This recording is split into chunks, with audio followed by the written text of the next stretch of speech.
Severos is a land of many beasts that we revere. The cunning wolf, the hardy camel, the fearless bison, the obedient horse. But no greater beast is there than the vulture, who shall devour everything when the world falls to ruin and decay. My father would often say that the spirit bends to the needs of the flesh, just as the flesh bends to the desires of the spirit. Yet both can be bent with the right words. That may be the only truth he ever told me. I met some crows this morning. They did not like you. It's okay. They're only a murder in name. Morning bells are ringing. Ding, ding. I've always been like one of those performers balancing multiple plates. One day, my mom would say, all of those plans, those traps I'd carefully prepared might end up catching me instead. Like a spider caught in his own webs. I suppose I should have listened to her. Maybe then I wouldn't be bleeding out on this wooden floor.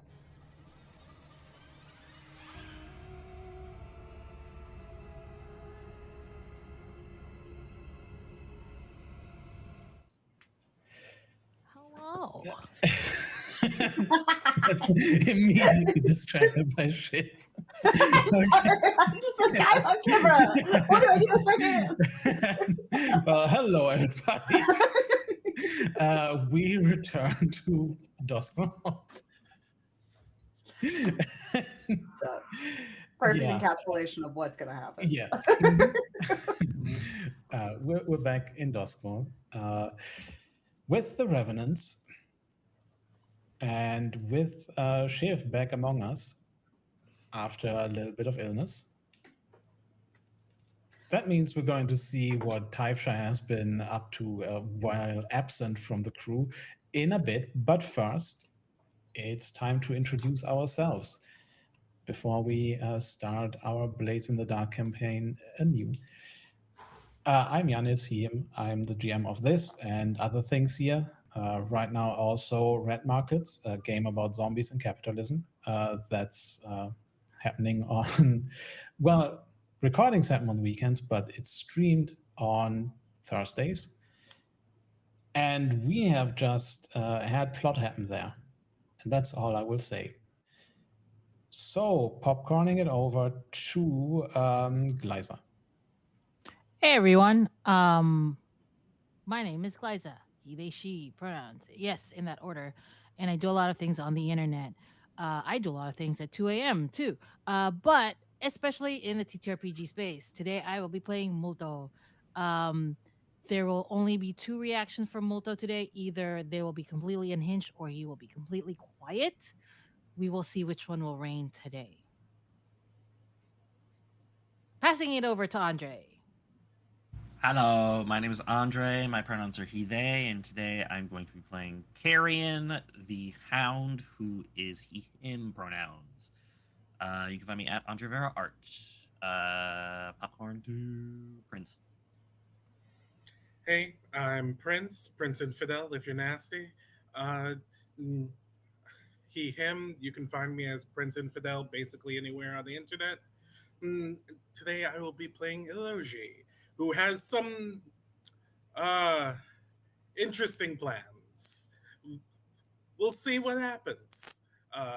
Yes, he also goes by he, him. Why not? Popcorning it over to Shiv. Hi, I'm Shiv. I use she, they pronouns. I can be found here at Find Out Productions. I can also be found at Dr. Bubbles PhD, literally everywhere. And I will be playing Taifsha, who is well-adjusted, knows how to be a person, and certainly doesn't have any other voices in her head right now. I'll go back to Janis. Right, yeah. So, I need to update Typesha on the overlay actually, but that's a later problem because Typesha right now has a little is host to somebody. She's trying a new look. She's exploring. Yeah. She's decided to possibly have eye completely blacked out and spider black veins going all across her face. It's fine. It's a new look. It'll be the hottest thing next week. Yeah. But we'll get to Typesha in just a second. First, however, we are elsewhere in Duskwall. We are in the district of Crow's Foot.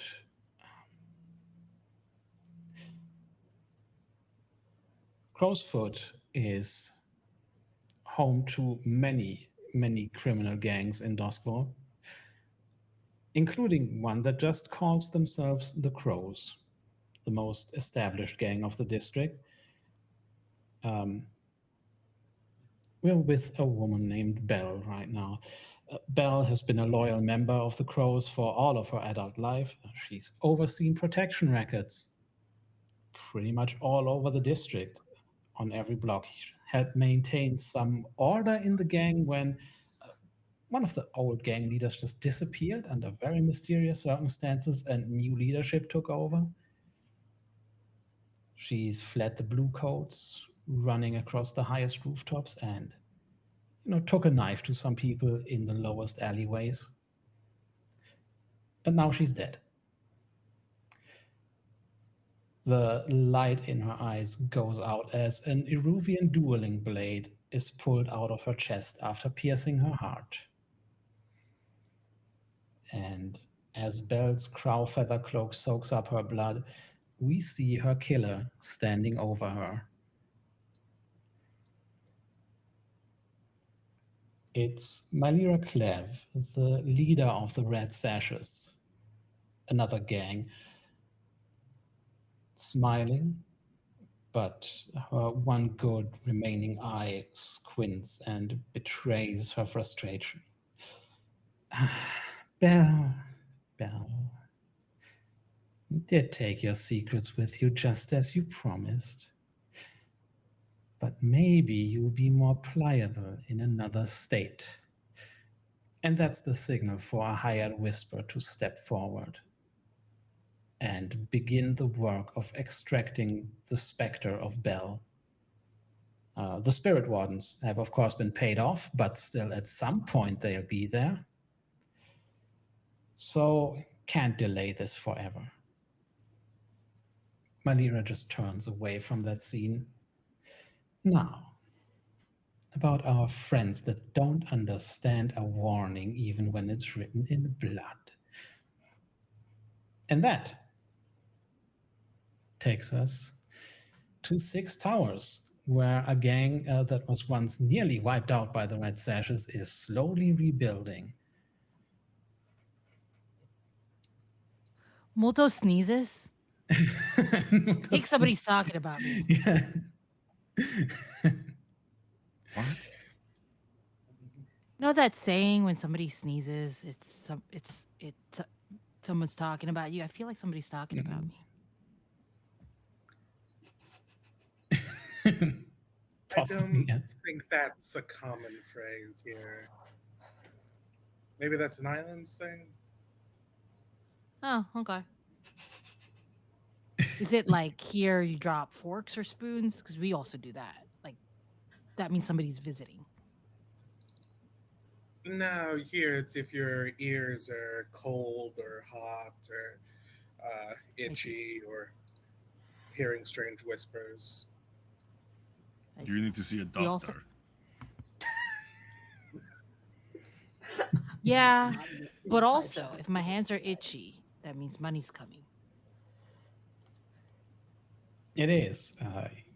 We see this interaction happening while the three of you are on your way to the notably, famously even haunted house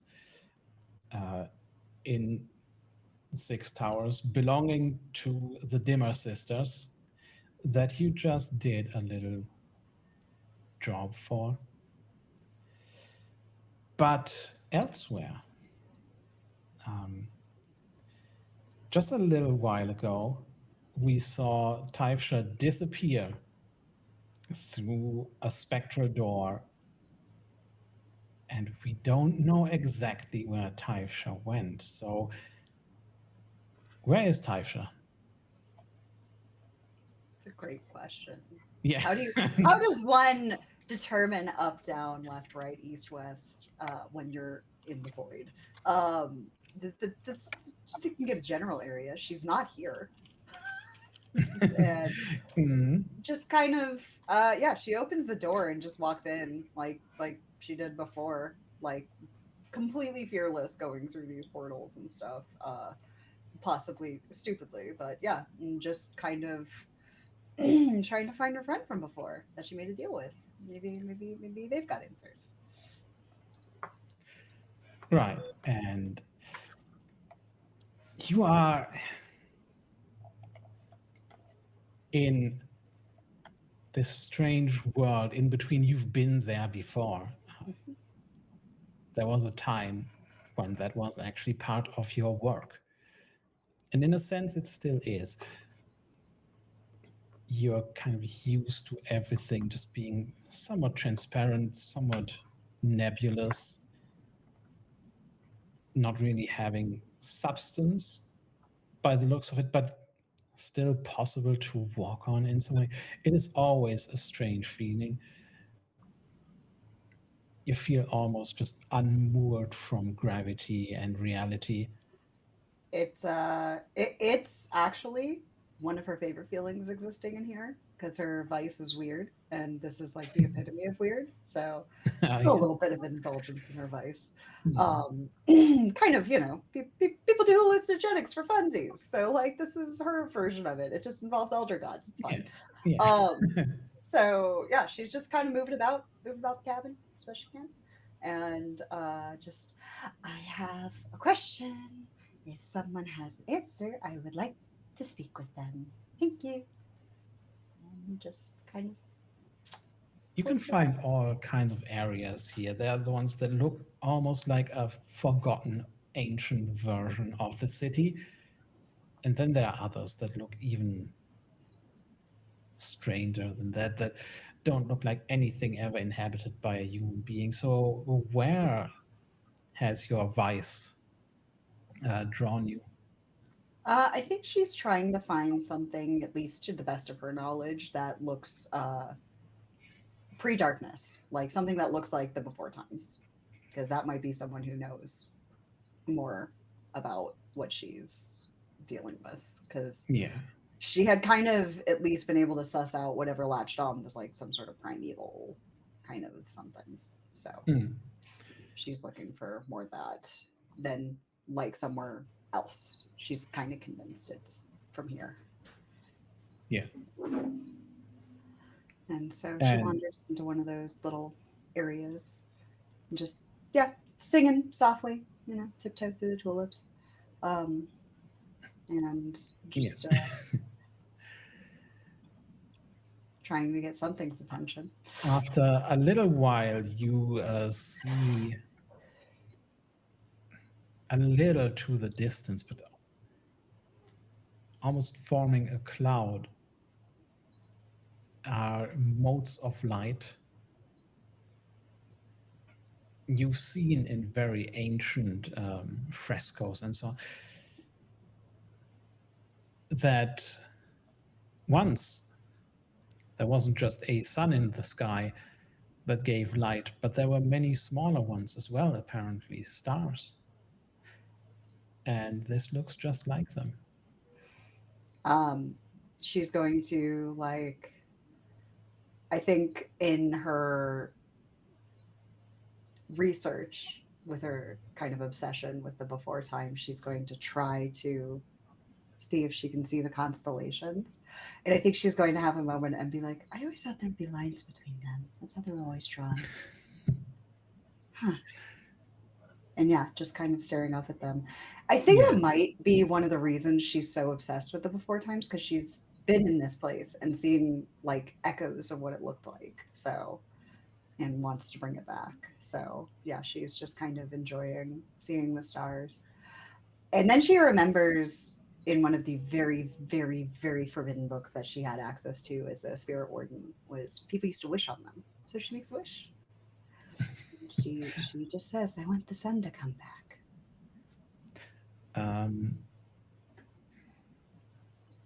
And you say that out loud, more or less. Mhm. And you see a little shudder going through this cloud of stars. And then a voice is in your head.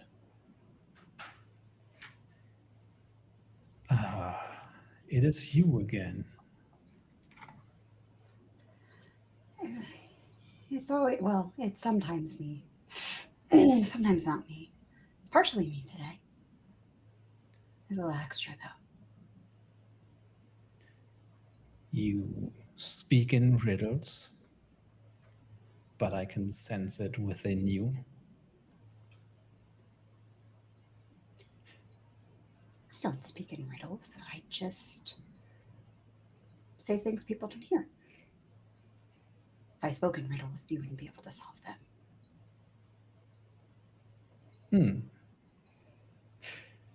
Perhaps. But your passenger, parasite, is that why you have come to me? Yes. You helped me once. It was very useful. And so you have become a useful friend. So maybe you can help again. And I can help in return. There is very little I can do directly except burn your flesh away to purge the thing inside you. Well, that doesn't sound ideal, now does it? It does not, because it would only free it.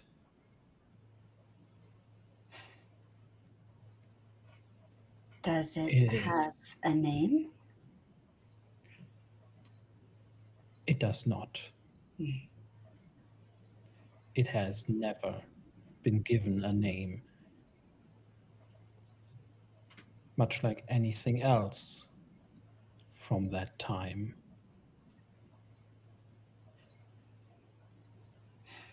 You can give it a name if you so desire, but its namelessness fits it well. Because what is inside you is an end to things. Well, that is the opposite of what I'm trying to do. So I need to figure out how to make it not escape. Maybe if I hold it, then it can't, you know, like if you have something very delicate sitting atop a case and you know that your cat wants to go knock that thing over, you hold the cat and it can't break the things on top of the case. So I'll just hold it and nothing bad can happen. There's absolutely no response to that. This is not really a being that has ever had a cat. She's just, so if I hold it and keep it contained, even if it hurts me, that means it won't hurt other people, right? As long as you can contain it, perhaps, but you will not hold it at bay forever. And in time, it will become you. Understand this. The last time I, the Lord of many stars, was in this world, there was a sun in the sky. There were the stars. There was light and there was life. And then the world became unstuck, removed from the sun or from the stars. There's only a dim, broken figment of the sun in the sky now.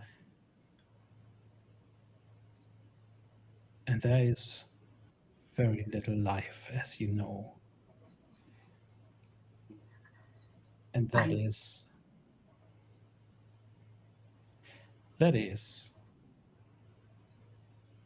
not just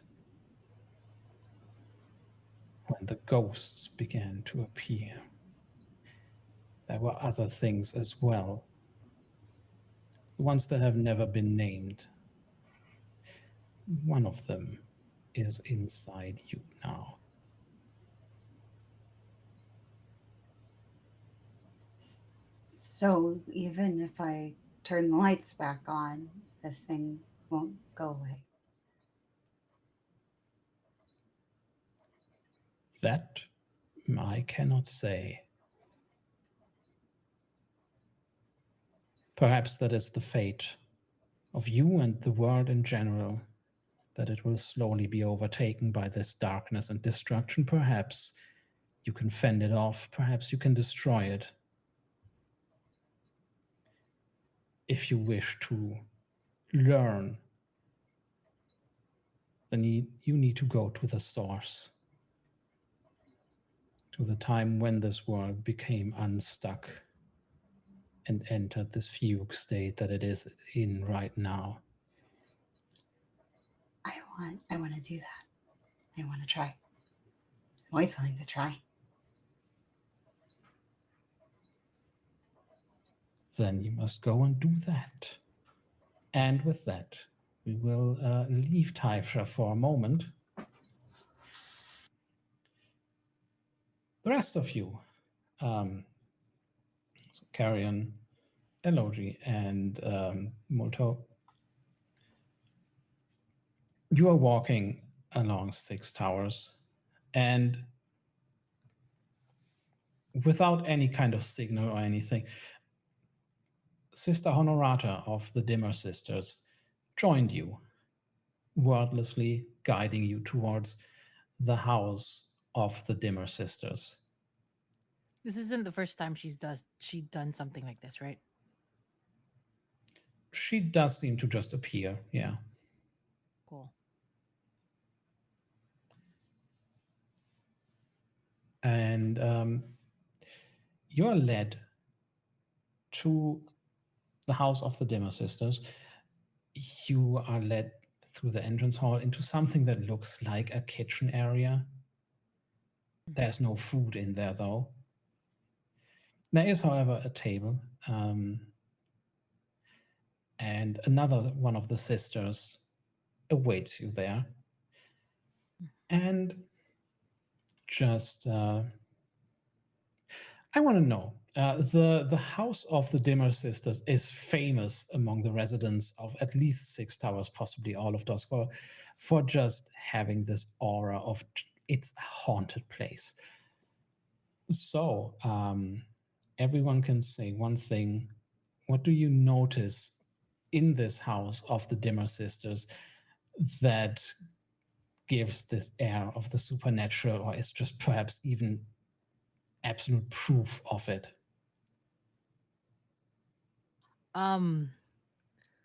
For Multo, there are words on the walls that appear and disappear and change every now and then if you look away. And it's always maybe in a different language or maybe something that you do recognize, but the minute you look away, you forget what you read. And Multo is always excited whenever there's something new, and he always tries to remember, but never ever sticks. And it's just like, one day, Dimmer House, I'm gonna remember one line. But instead of being scared, Multo takes it as a challenge. Mm-hmm.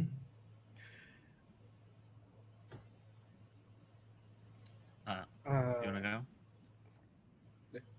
I think Elogi mainly notices how many like statues and gargoyles and other like representations of things are just littered about this place. On like you see them on the outside, you see them on the inside.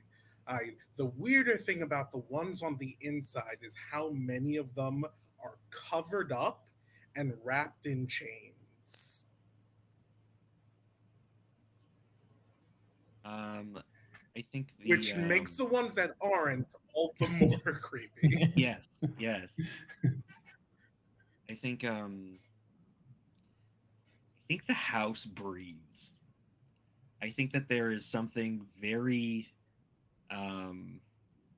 respiratory about the way that this building functions, in that there is always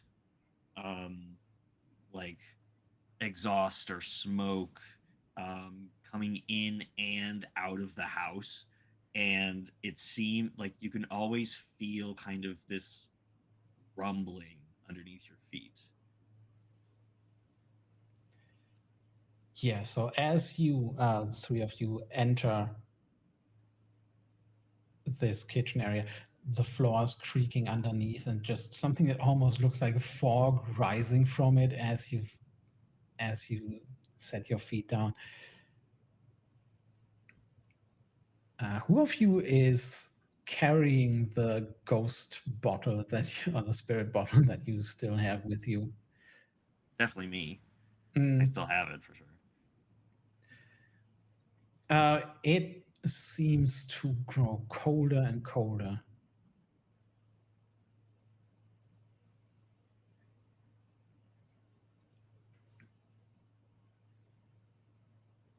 And your motion to sit down, Sister Honorata doesn't wait for you to do that. She just, with her bones creaking just as much as the floorboards, sits down on one of the very simple rustic chairs. Now then, it is time for you to meet the esteemed Sister Laverna, who remains completely still and silent. Molto sits as far away as possible, but still respectful from the sister. Yeah. The sisters, both of them, Yeah. really. Carrion does not fear the sisters at all. He's probably the person interacting in this exchange directly.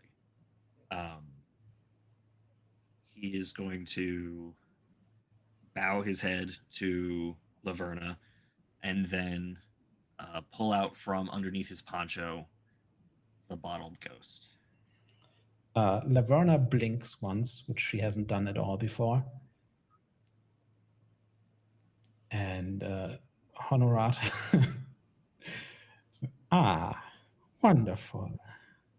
Yes. Very good that you have brought her to us. You will find a few things much easier for you in Six Towers now. Perhaps, in addition to your regular payment, just slides over just a little purse of silver coins. If you open them now or later, you will notice that they are not really the most recent currency, but they hold value.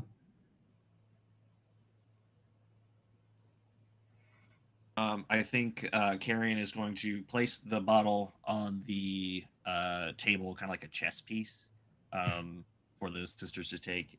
We'll grab the purse, look inside of it, and see the coins are kind of funky looking, and then we'll just tie it back up and chuck it to Molto and to Elogi.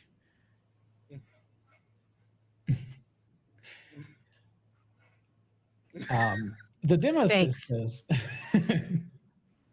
the Dimmer sisters don't immediately reach for the spirit bottle, but Sister Laverna blinks once again And Sister Honorata just taps her fingers on the table. Janis, with the blinking, is it just one blink or is it like a communication blinking thing? Is she blinking in Morse code? No, she's just blinking once. Just okay, cool.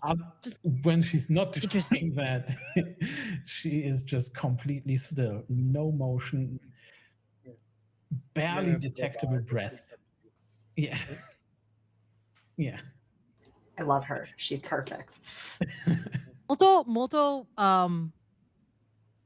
hopefully doesn't get caught, but is now staring and trying to out stare and see how long he can last without blinking.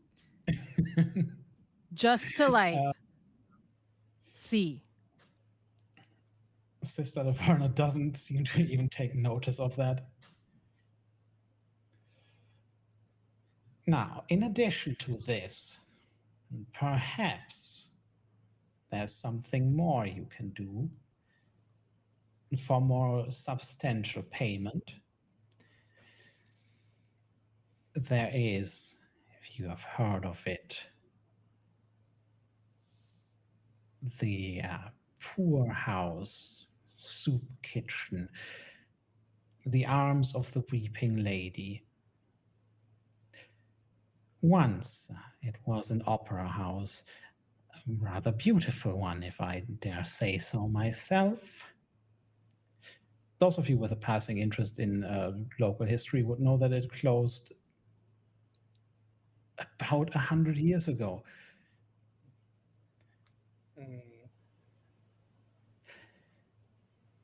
But now it is home to a charlatan posing as an alms giver, a helper of the poor and downtrodden, the church, the ecstasy of the flesh. There will be a function of the church in the Arms of the Weeping Lady soon, and we wish for somebody to attend it and to find proof of the rot and corruption within. Perhaps that might be you. You do have some experience with infiltration after all, and I think at this point a very odd kind of fog rises from the floor. How does Taifra enter? One of the chained gargoyles essentially spits her up. That's horrible. There's just an absolutely like god awful, like air in the water pipe sound, and then just just Taifra, who lands like a sack of bricks, but when you look over at her, she's already standing up, and she just says, I've always liked those gargoyles, the ones with the chains. They have the most personality.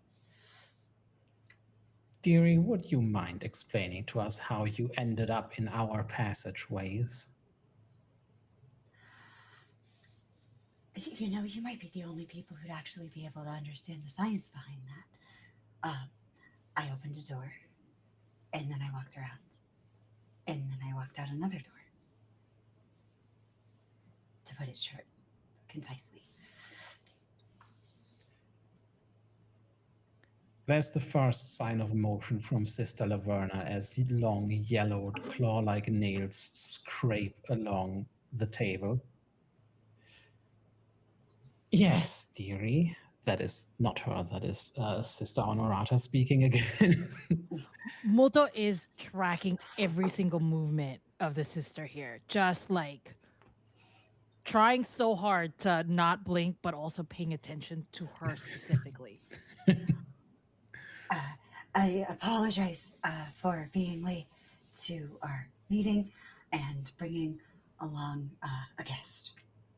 But we will both be very well behaved in such a important and reverent place. And then she just sits down, crisscross applesauce on the floor. It is interesting. Get over here. Typh, get I'm over here. being good by sitting right here. There are seats over here. No, I'm going to stay right here so I don't get in trouble. It is interesting that one so young as you would even know where to find these passages.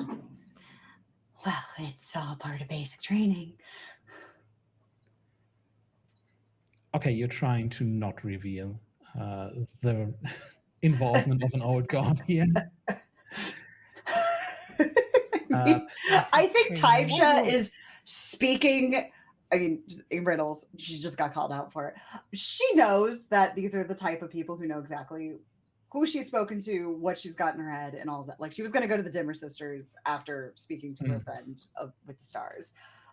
She's more actually trying to do subterfuge on her compatriots because she's pretty sure that like the walking corpse has looked at her and knows everything about her and everything. So she's more just trying not to worry her friends. Okay, so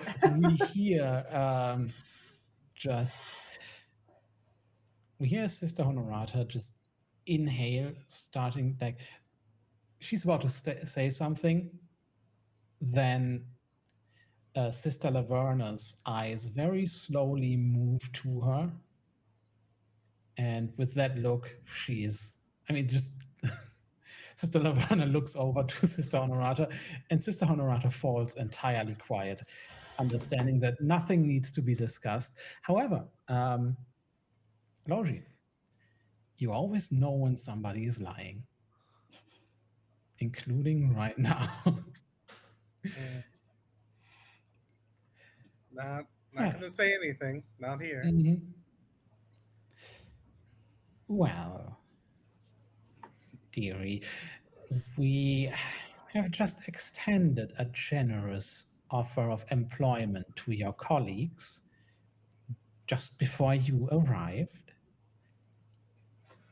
We're always looking for work. We are in the reconstruction stage of getting our feet beneath us, and we are always happy to put our feet on ground that has fog coming out of it that is not concerning whatsoever. Of course. Then perhaps we shall hear from you. Your tithe, by the way, is of course waived this time. Until we meet again. And with that, you are out of the Dimmer Sisters' house. Like, were we just like, all right, bye, like chased out, or you just wait and then we were out? No, you're not getting thrown out in the supernatural way, but you are just basically getting told to It's like, leave. yeah, we're done, get out, kind of. Like that's the feeling. Like, okay, cool. Yeah. This is a scene shift, not that you get teleported away. Yeah. On the way out, any of the gargoyles that are within hand's reach, Taibsha just gives them little pats on the head. One of them seems to make some kind of growling or perhaps even purring noise as that happens. And she doesn't even like this. Yeah, this is just part of the course, and just says goodbye to all the little gargoyles.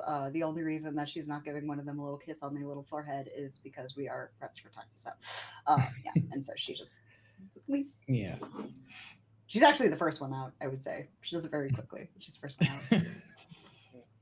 out. I would like to be the last one out, just because I'm trying to read the words and not remember anything. It doesn't. Yeah. Well, none of them this time are even in a language that you ever saw or would understand.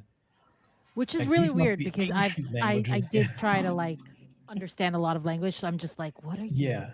And yeah. You're starting to get the feeling that some of them might predate the fall. Yeah, it's exciting, really. 1,000 years ago or longer. Yeah. And a lot of the records of that time have simply been lost to the cataclysm. So But it's nobody really would strange that I understand. don't remember anything too. Like every Yeah. time I try to like bring it up in my brain, it's just nope, no, squiggles. Well, you leave the house of the Dimmer sisters. We'll see where you re-emerge or where we find you again in a bit. But elsewhere in Duskwall, a certain Ulf Ironborn is celebrating his latest successful undertaking as well.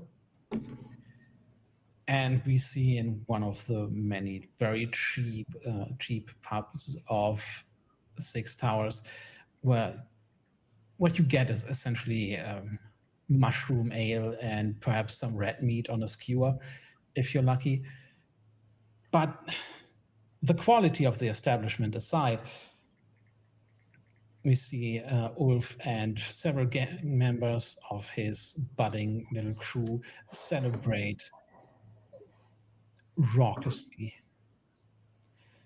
Ulf sits surrounded by several extremely inebriated people, one of them sitting on his lap.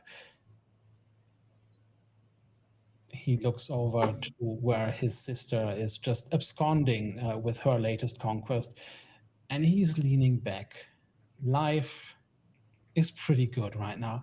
It's violent. It's short, probably for some of the people he's got in his crew right now. Not for him. He has taken care of such things. But anyway, life is good right now. And perhaps he can make Six Towers his own. Or perhaps not. There's, after all, another gang. And yeah, where do we see all of you reconvene after this? I think we're back at the tower because we need someplace private to discuss a lot. And as soon as there is a door closes and Allergy turns to Taivsha. All right, you're aware I have questions. So Everyone has questions.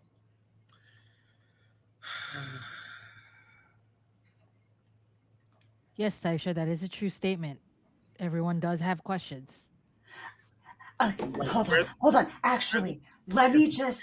That sounds like a traditional Taivsha thing of trying to make sense of the world. Now, I know everyone in this room has questions. You can ask them. That was actually me being literal for once. Cool. It's interesting to see an example of you trying to be clear and direct. I'm trying to be a person, okay? And it's maybe. Where have you been? Elsewhere. That's not a good No, like answer. literally, like elsewhere with capital E. I see. I was talking.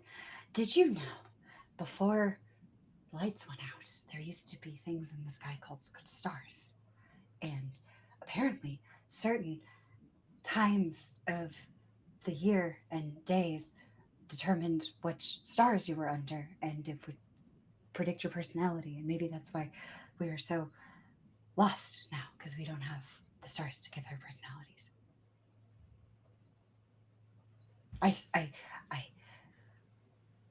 Okay. What were you doing in the elsewhere? I was talking. Who did you talk to? The stars. Yeah. The stars. Stars. The lights in the sky. The person who was in charge of disappeared? them. Yeah. Well, the first person's a generous term to use in this moment. But if we wanted to conceptualize it in our brains, that would make humans easier to. Yeah. You're claiming right now that you walked out into the in-between. Elsewhere, yes. And spoke to a forgotten god from before the cataclysm. You're all acting like this is not something I've done before. No, I'm that's not it. It's just you are not okay, and we are trying to avoid talking to beings that would No, harm you that being is my and friend. us. I've done nice things for it. The other one's not nice, and I'm gonna hold on to it so it doesn't hurt anyone else.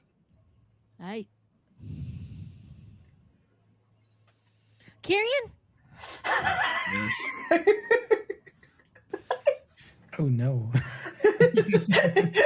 Molto, this is above my pay grade. Carry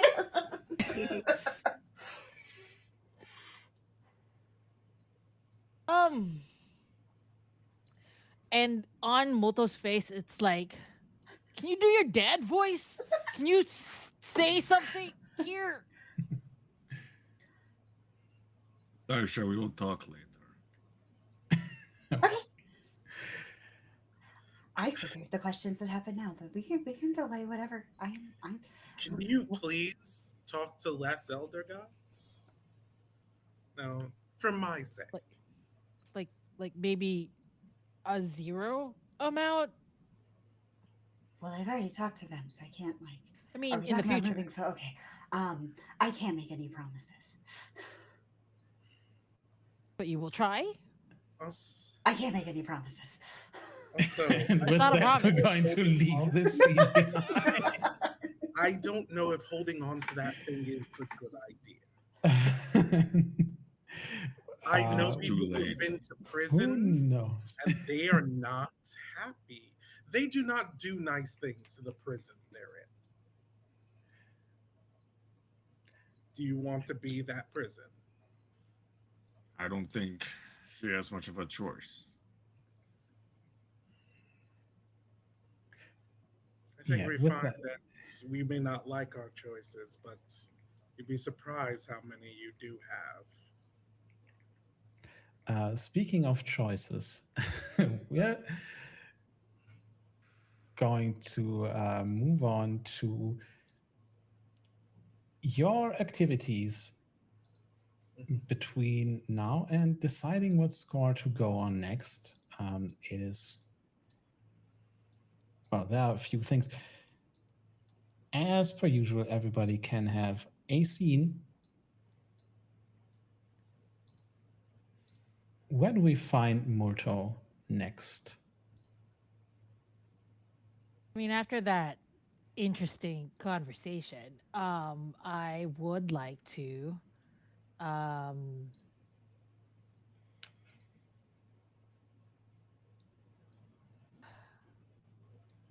would like to spend one of my downtime tokens to try to Yeah.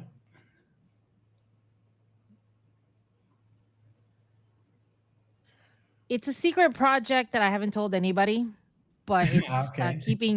keeping tabs on a certain group from afar, Yeah. seeing their movements, kind of thing, from a very far kind of thing. Right. Yeah. Like. I imagine that group would be the 3 red sashes that we saw enter Duskfall. Correct. So, what exactly is Motor doing then? And what is Sort of Motor's like- objective? Yeah. The objective is that that nice little secret project that we have planned for you Yeah. know, just to when it'll happen. But also more information of what the Red Sashes are up to, where they will be, any information so that when the spring has sprung from the springing plan that I am Yes. planning to spring, I'm ready for it. Okay. I will say they are almost as if they are also trying to lure you out. They are not hiding anything particularly well. And I am clocking that. But Yeah. also I want to know if they are aware of a certain person that should be dead but is not dead. Which is me. Are they aware that I'm alive? Basically. Mhm. You have to narrow it down. It is I. Am I Ah. alive to them? Do they know that it is me that is alive?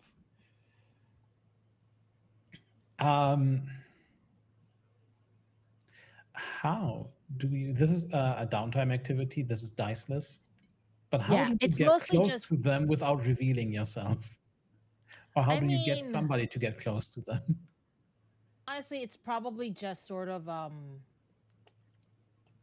I'd probably be.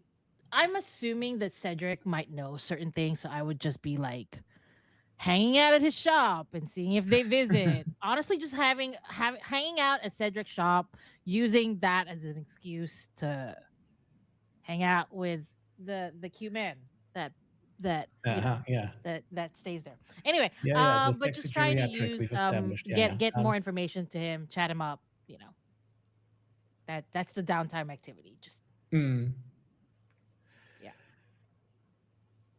Yeah, I say geriatric when he's like 50, but He people is don't not. get old in You those leave that man alone, Janis. He is in the prime of his life. um, yeah, sure. People in Dosgor survive on mushrooms and red meat, so yeah, sure. The man is powerful. The fact that he has lived to 50 means he is very, very strong. True. The genes that he will pass on, unfortunately, that I cannot be that I whatever you get it. We're not Yeah. doing Yeah. that right now.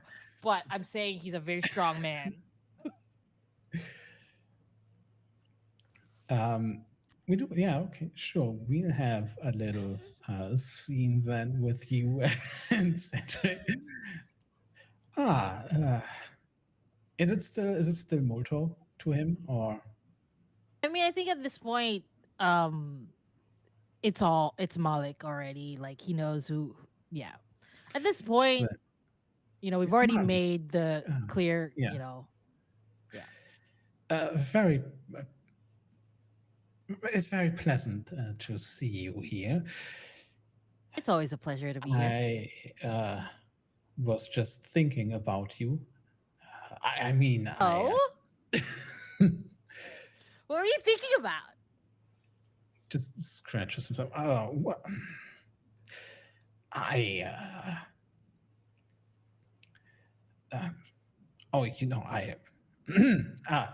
had somebody come by earlier. Somebody you So work might have. stuff, nothing personal, just work related thoughts. Cedric. I have many thoughts, but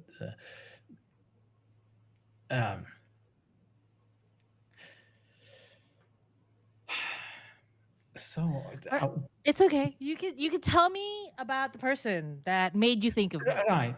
Yes, the person. I should thank them. Should you? Well, I think they might not be in a mood to thank you. Oh? It was a certain Lord Dandridge who you robbed before. Oh. That guy. Oh. As it turns out, apparently the absence of one particular piece of art that you liberated has to be filled, and I was asked if I knew certain people that could perhaps brave the Lost District to retrieve a collection of bronze busts from there.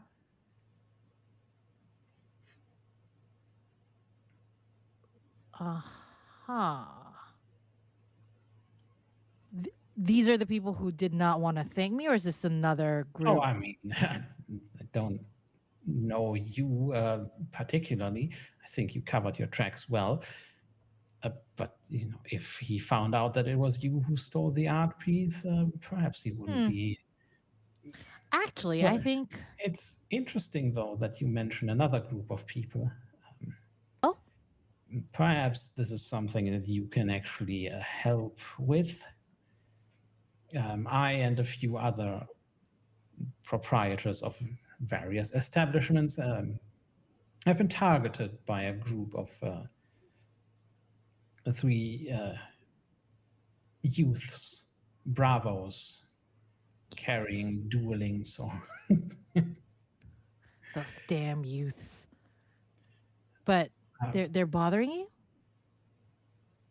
Oh, bothering is an interesting term. They are asking for protection money. Ah.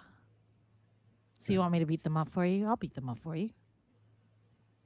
Or Carrion will. They are carrying swords. I'm not certain that beating them up is in itself going to be the recourse there. I would rather hope that you don't go at them with your bare knuckles against swords.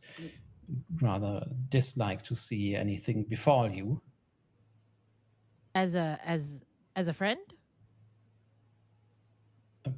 Of course. Of course. Anyway, I'll take care of it. I'll learn more about the people, the youths that with the swords, and make sure that they don't bother you and the others. I think we would all be most grateful. I would like that. Not to get the, the blue coats involved. They'll always take their own cuts. And there are certain types of merchandise that I and the others here specialize in that perhaps the authorities shouldn't see. So if you could take care of that for us, that would be most wonderful. Of course. Anything for you, Cedric. Thank you. You're welcome. The light is very dim in here, so you may not necessarily see that he's a little flushed right now, but maybe you do see it. I'm doing this on purpose. I want yeah. I have very strong eyes, sure. And I do before I do something I regret, I am going to bow my head and I'm gonna go, I'll be right back. Thank you for the information and for the job. I'll see you around. Thank you.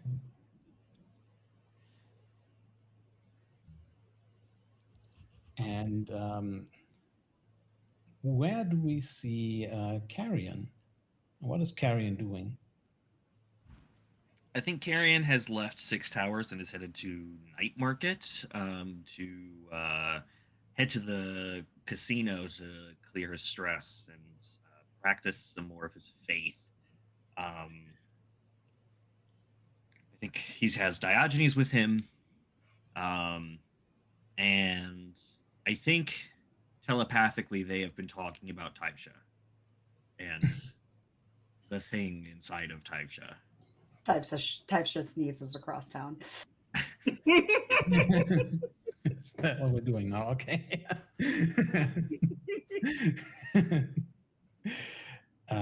Diogenes, of course. She must accept it.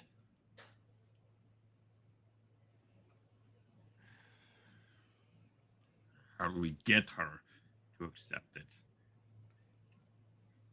She doesn't even like harming flies, much less devouring the world. She must not harm flies. She must not harm anything directly. She must simply understand that an end is coming to all things. Her part in this will be played.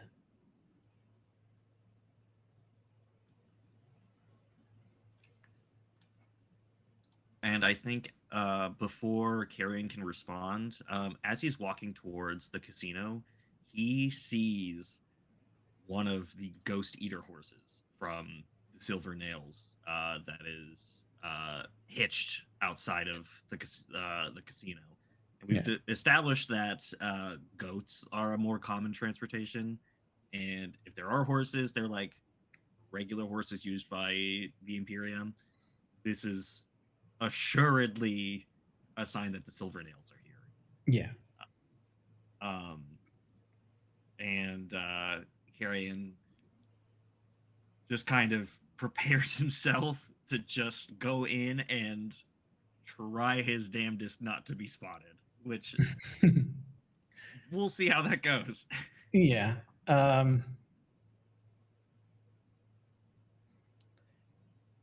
Diogenes picks up on this, and you just hear your old compatriots are present. You are not with them anymore. You should neither fear them nor embrace them. They mean nothing.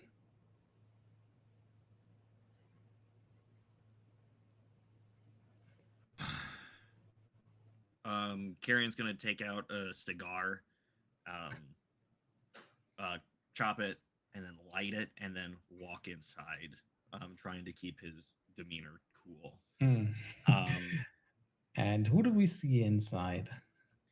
This whole place got ran over so fast by the nails. They are throwing the most buck wild frat house style party. Like, they're climbing on the chandelier. Like, they're acting like fucking fools. And I think in the middle of this, like a Monkey King, you see this very handsome, buff, scarred man with kind of similar facial hair to Carrion, and he wears also a similar cloak to Carrion, but it is kind of lined and adorned with mink tails. And you see Carrion's brother-in-arms, Katoro.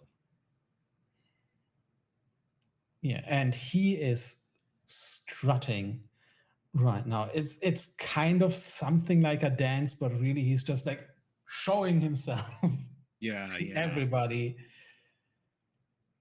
A bottle of mushroom beer in hand.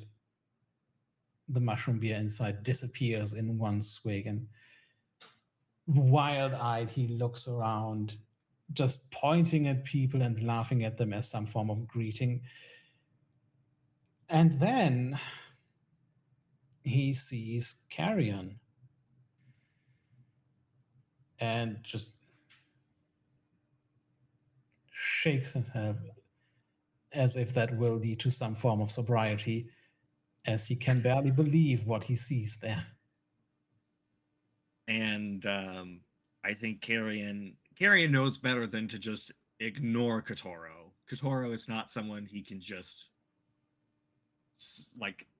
just scoot past. Like, Katoro will find him no matter what. So he just kind of resigns and walks towards Katoro with Diogenes on his shoulder. And Katoro would know Carrion as Platon, for sure. Yeah. Katoro swaggers forward. Looks like he's about to go in for an embrace, but then just clasps your hand, or tries to at least. I'm not sure if you will reciprocate that. Oh. Ah. As Kotaro just presents one sweaty palm to you. I think we flash back very briefly to the scene of Platon and Diogenes returning to the Silvernails camp, and um, uh, after he had been restored after his starvation, and we see he's actually wearing like a bridle, like a full bridle across his face, and everyone in the camp, including Katoro, just laughing at him and um, basically losing all of his status inside of the Silvernails. Um, and we cut back, and Carrion does not reciprocate the gesture. Ah, Alright. Platon.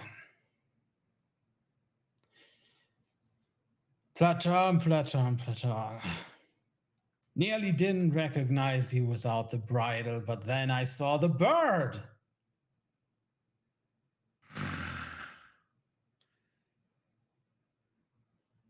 He has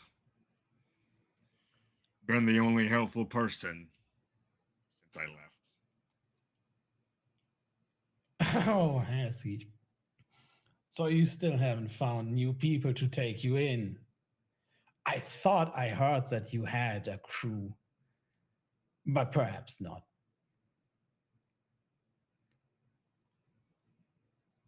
What have you heard? What I heard is I heard about a strange, almost ghost-like person. I heard about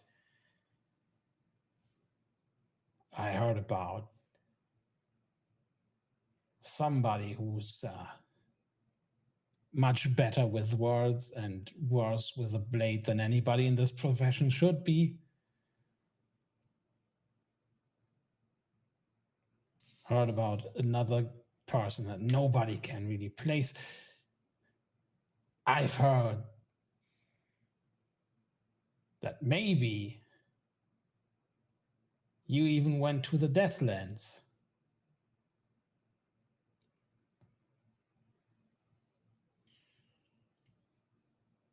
I know better than to lie to you.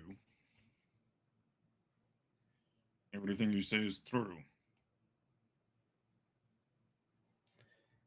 And yet the bird is still your best friend, you say. We're in it together until the end. And I thought we were the same way, brother. I heard you say that many times, yes. And yet, where's your horse? You just have a bird now. I ate my fucking horse when I was left to die on the battlefield. As you say that you ate the horse, everything goes quiet around you.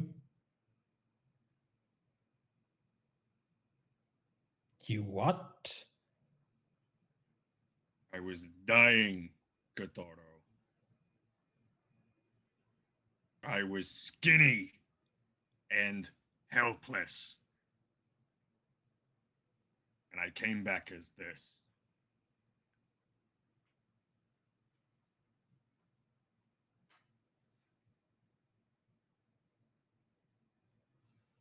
You slaughtered your own horse. There was nothing left to eat in that fucking wasteland. It was rocks and dust and air. Then you would should have done have the same died thing. among the rocks and dust. I think Carrion, his trigger finger is itching right now for sure. And I thought that the Silvernails stood up for each other. They didn't abandon their compatriots when a battle went the wrong way. Abandon? We all had to find our way back after that fight. Artillery fire. Lines breaking. We were in the middle of the Deathlands. You weren't abandoned. You just didn't find your way back and then you ate your fucking horse.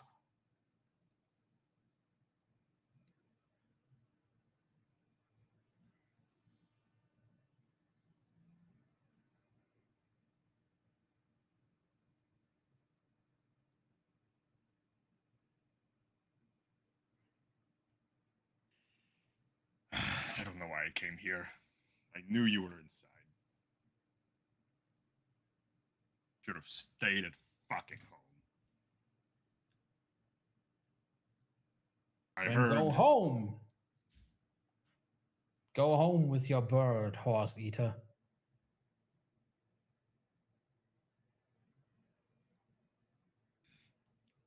I heard someone got fucking eviscerated. Torn apart.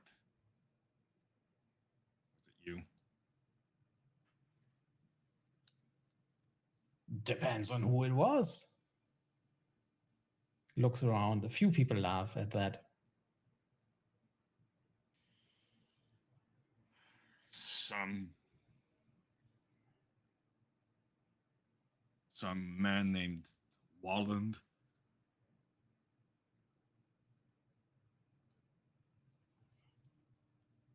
And what would you know about that? I know we read the same newspaper. Apparently.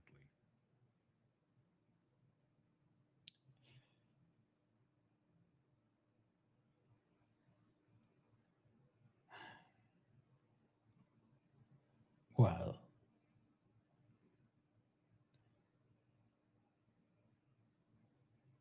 then maybe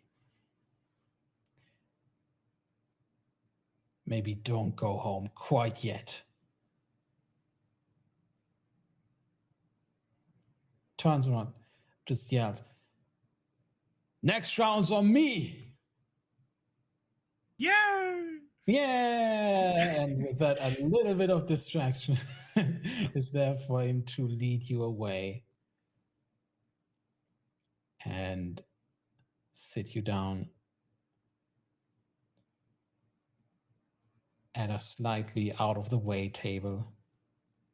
He is sweaty, he's heaving, he's got a lot of alcohol to sweat out right now. What the fuck do you know? What do you know about that job? You think you are so discreet, huh? I could hear you a few blocks down. If the newspapers can read it, everybody knows. That's why you knew about me and my crew and the drowning in the river. Listen, when we got there, everything was already gone. Somebody beat us there, took the prize from us, and put the security on high alert. We arrive and they start shooting. So I went in and I took care of it. I even got a souvenir, and just removes a leather bracelet and shows a very, very fresh scar.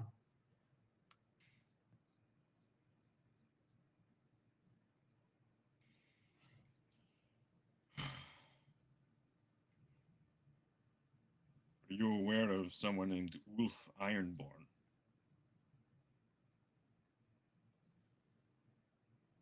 Skovlander? Could have been him. Could it? Could it be that? Yes. Well, perhaps we should talk to him then. I don't think he wants to talk to me. I was the one who shot him in the head during the war. And yet he lives. Again.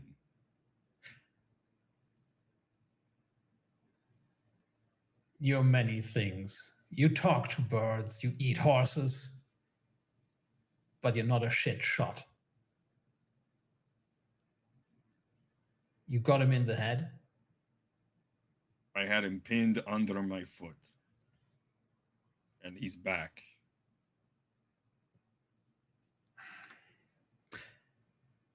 Then perhaps you find out what is wrong with him. And you bring that to me. And I'll see how I can maybe help you get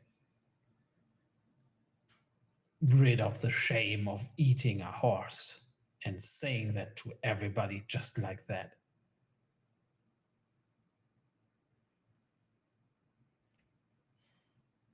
And maybe then you can even maybe ride with us again instead of these other people you're with. And maybe your bird doesn't have to be your only friend anymore.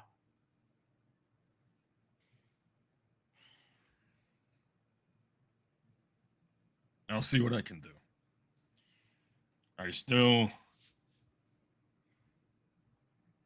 hold fealty to the Nails, regardless of who leads them.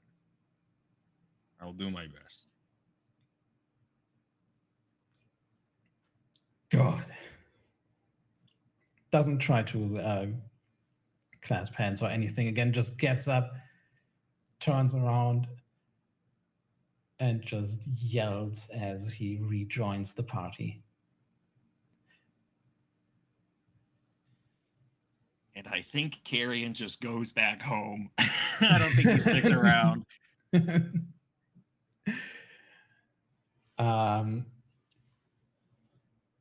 There's a little question for you. Mm-hmm. All of you. You have received 4 coins and a little bit of heat as a result of your last score. Would you like to use some of the coin to reduce your heat? Okay, good. All right. Then you don't have an entanglement coming. And instead,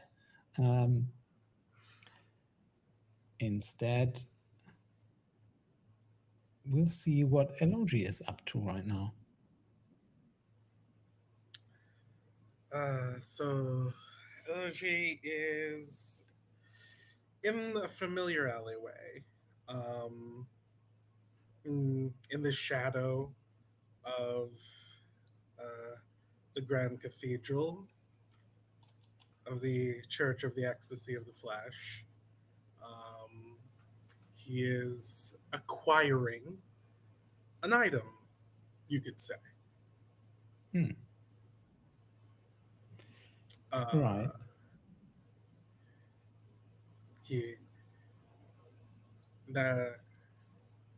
That same nun that we saw in the flashback before is approaching him, this time with help. She has 2 other nuns with her, and they are wheeling a coffin over. Right, yeah. And so you had no issues?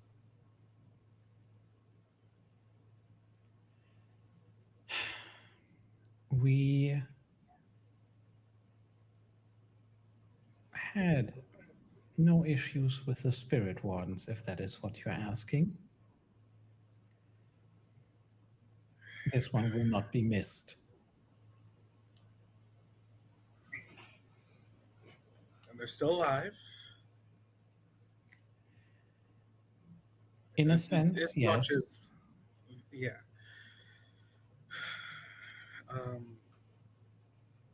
I know I was asking a lot. How close were you able to get? A woman's lightish hair. Um, Take a look. She is catatonic and has been for months. Peeks in the coffin. Yeah. And what do you see inside? Logi sees a woman similar to their new friend's um, bottle captured wife. Not quite her, like probably a little bit shorter. Hair's a different color. Her features are fairly different, but like Yeah. as close as you can get to that description of her on short notice and limited supply, shall we say. And I think we just skip ahead a little bit as she is transporting the body, perhaps inside the coffin. You do have the underground maps and passkeys to Six Towers and beyond, so you can find hidden passages. But how do we see Inoji do this? How does he arrive with the body in town?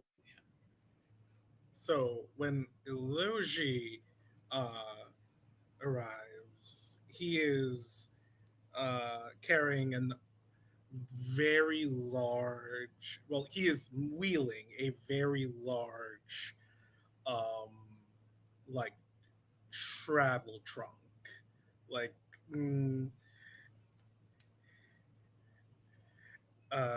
it's it looks closed, but it's actually kept deliberately a crack open, make sure air is coming in.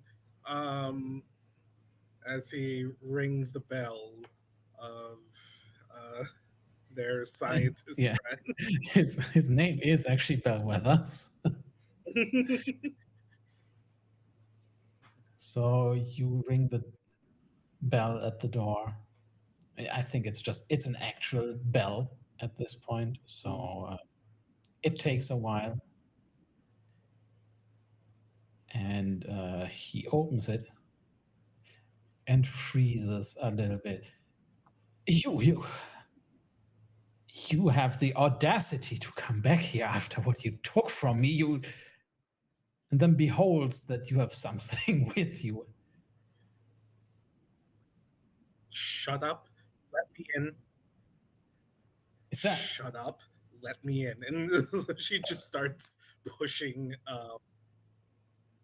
Of course, Dr. Pushes Sigmore. past him. Slams the door closed and opens the trunk. Oh, how wonderful. Just immediately leans down and begins inspecting the body.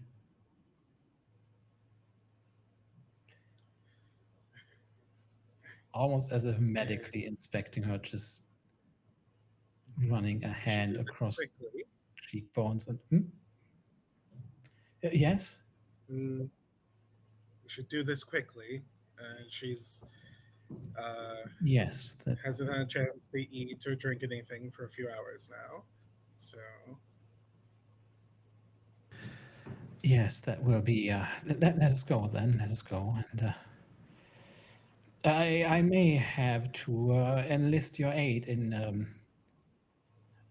operating the machinery. Come with me to the cellar. And yes. This is of course, not something I expected to just receive, but I am most grateful. I made a Most- promise, and I intended to keep it. Well, you also said that you are a doctor, which I don't believe you quite are. But anyway, let's go. Let us go. And with that, we skip scenes for one last time before the break. Where's Taisha? What is Taisha doing? Taisha's working on her doll. All right. Do you want that to be 1 or 2 downtime activities? Because if you make it 2, maybe it's going to be completed. I was thinking about doing 2, but I don't know if the second part of what I was going to do requires an acquire downtime activity. Taisha wants to get a small, like, kids piano. No, that doesn't need to be a quarter. That is so, yeah, not a particularly useless, not a particularly useful item for crime. It's you say for now. I will find a way to make the children's piano sure. useful. Sure. Yeah, so essentially the downtime is she wanders away after everyone grills her about where she's been. It's 10 p.m. Do you know where your Taisha is? And so she's going to wander around and like essentially do dumpster diving. Taisha is the queen of secondhand and thrift stores, and find possibly slightly out of tune, but like little children's tink tink piano, and bring it down to the doll. She's trying to like. What she's established so far is that the doll can kind of remember a bit of who it was as a person, and since she knew they were a pianist, she's trying to focus all of that energy they want to do to destruction into the thing they liked when they were alive. So she brings a little children's piano to try to see if she can direct it into a more positive outlet than destroying her makeshift lab. And amid the destruction of this lab, you sit down the little piano and the doll, which is still flailing. But then once seated at the table, not at the table, at the piano, begins to play a song, and it is a song that you have heard before.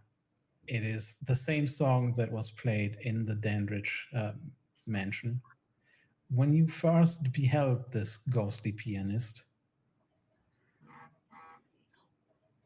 And so she puts the piano on the floor because the doll is worse at climbing things than she is. So the piano is on the floor. She puts it down, and then she immediately gets up on like one of the tables. Table is being generous. It's more like a stack of items that she uses as a flat surface, and she sits up on it, kind of like a gargoyle, watching. And she doesn't write anything down, so we can't call Taisha a scientist, but you can tell she's taking note of like everything, and just kind of she names the song. I assume it has a name. She names it, like says it out loud, and then in a trial moment tries to name another well-known song that like somebody who is an accomplished pianist would know, and see if she can possibly give an input to change what it's doing, or if she's just going to be on this song on repeat forever, like Let It Go from Frozen. The doll. I want childcare. The doll just slams its arms on the piano, as if a little frustrated that you want to hear a different song and not this one, but then begins to play the one that you requested. And that is going to be the completion of the doll clock.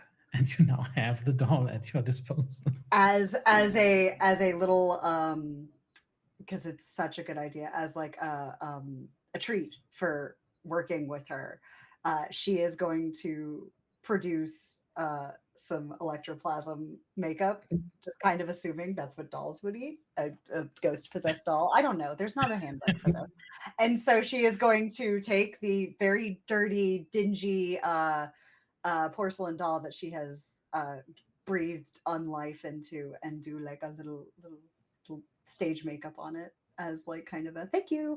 And now we have a doll. And so the next time you see the doll Taisha, is so pretty with this big. next time you see Taisha, she has a moving porcelain doll sitting on her shoulder, much like Carrion has Diogenes. Oh, the parallels. Unlike Diogenes, the Exact doll has same very situation. modern makeup on. Really. Diogenes can get made up too if he really wants Yeah, to. sure. Taisha does not assign makeup any value. And with that mental image, we are going to go on break. And let's go. We are back. I had to resist doing the arm thing again. We're back slightly later than anticipated because Glaiza was on an important mission to circulate memes. We're absolutely worth the wait. And if you doubt that, check Blue Sky. Yeah. Our Blue Sky now has a few memes for the people to enjoy and use for their edification about romancing DILFs and other such pursuits. And how people feel about horses. Honestly, Janis, I just want to take a step back here. When you said horse eater, I felt like that was a racist term, and I just stepped back a little bit. Oh, no. And I was just like, oh, how dare you? Damn it. It could feel like that, admittedly. No, it's No, more but like in a storytelling way. It was just funny to me. I just had to take a step back, and I was like, oh. It's very specific. It's more like it's approaching an actual hate religious crime. sacrilege what Karen did there. that was not a race thing at all. It was more like you ate your horse. You a ate warrior your dog, eating his bro? horse. What's wrong with you? Your horse, bro? How dare you? No, that was.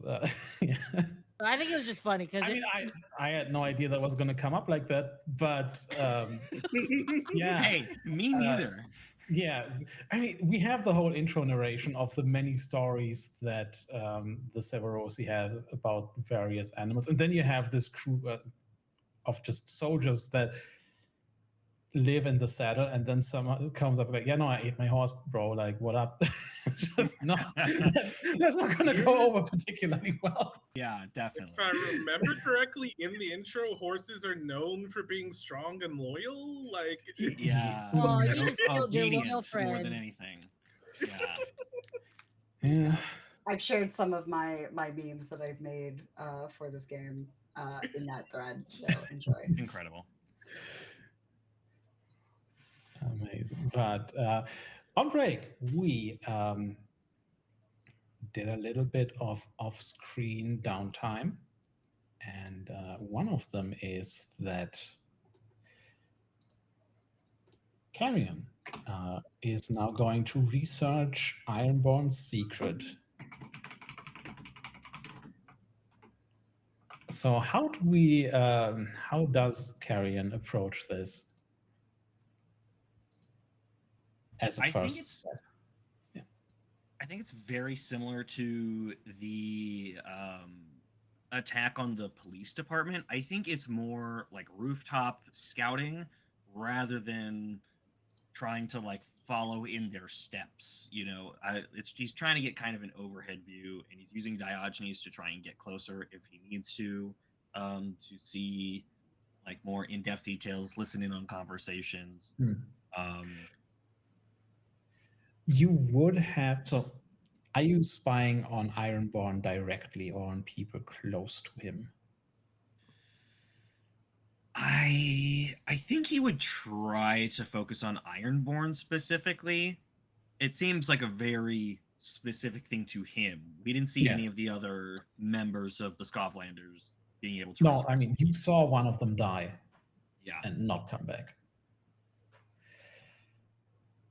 You do probably, I'm not sure if your rifle has a scope, probably not, because we're not that modern in terms of times, but you probably have some kind of little binoculars or something. Those exist. And Yeah, as you follow Ironborn around, this is, by the way, I'm pretty sure a hunt roll, a hunt, not a roll, a hunt. Oh, totally. Yeah. Yeah. So that's going to tick the clock twice. I'm just going to give you 2 pieces of information for now as the initial thing. The first is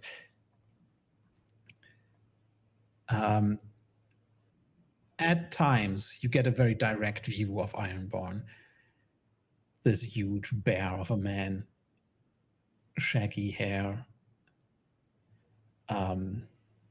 much, much taller than Carrion, probably almost a whole foot taller than you. He looks very much like you remember. He doesn't seem to have aged, actually. But there's something that you notice. At one point, you get a very direct view. It's almost like he's looking back at you through the binoculars, which couldn't be, but it almost feels like that. And you see just these piercing green eyes. And when you had him, when you had, as you thought, killed him in the war, you could have sworn that what looked back at you then were very pale, blue, lifeless eyes.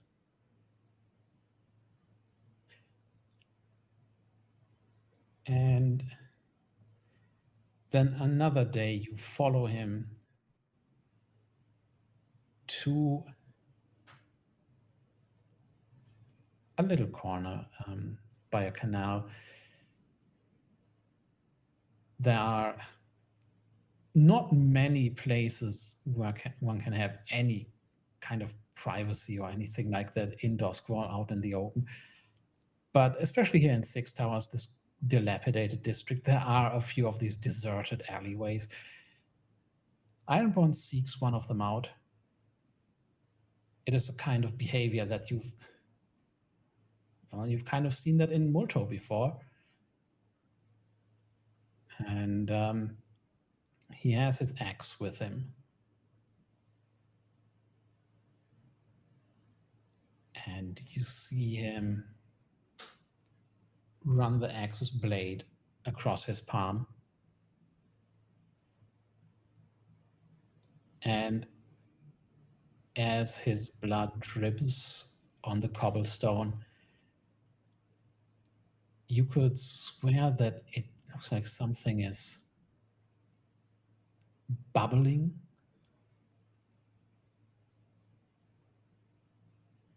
That something is almost as if something is being summoned there. But for now, Ironborn just leans down and observes.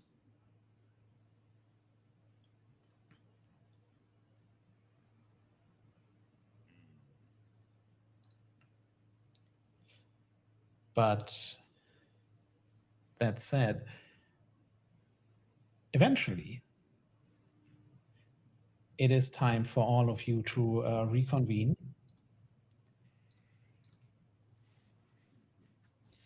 Your little fame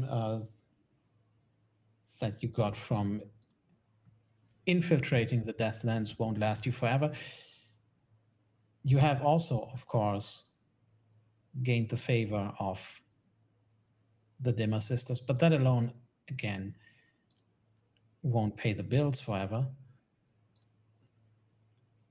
And you can decide on another job, and you have a few options.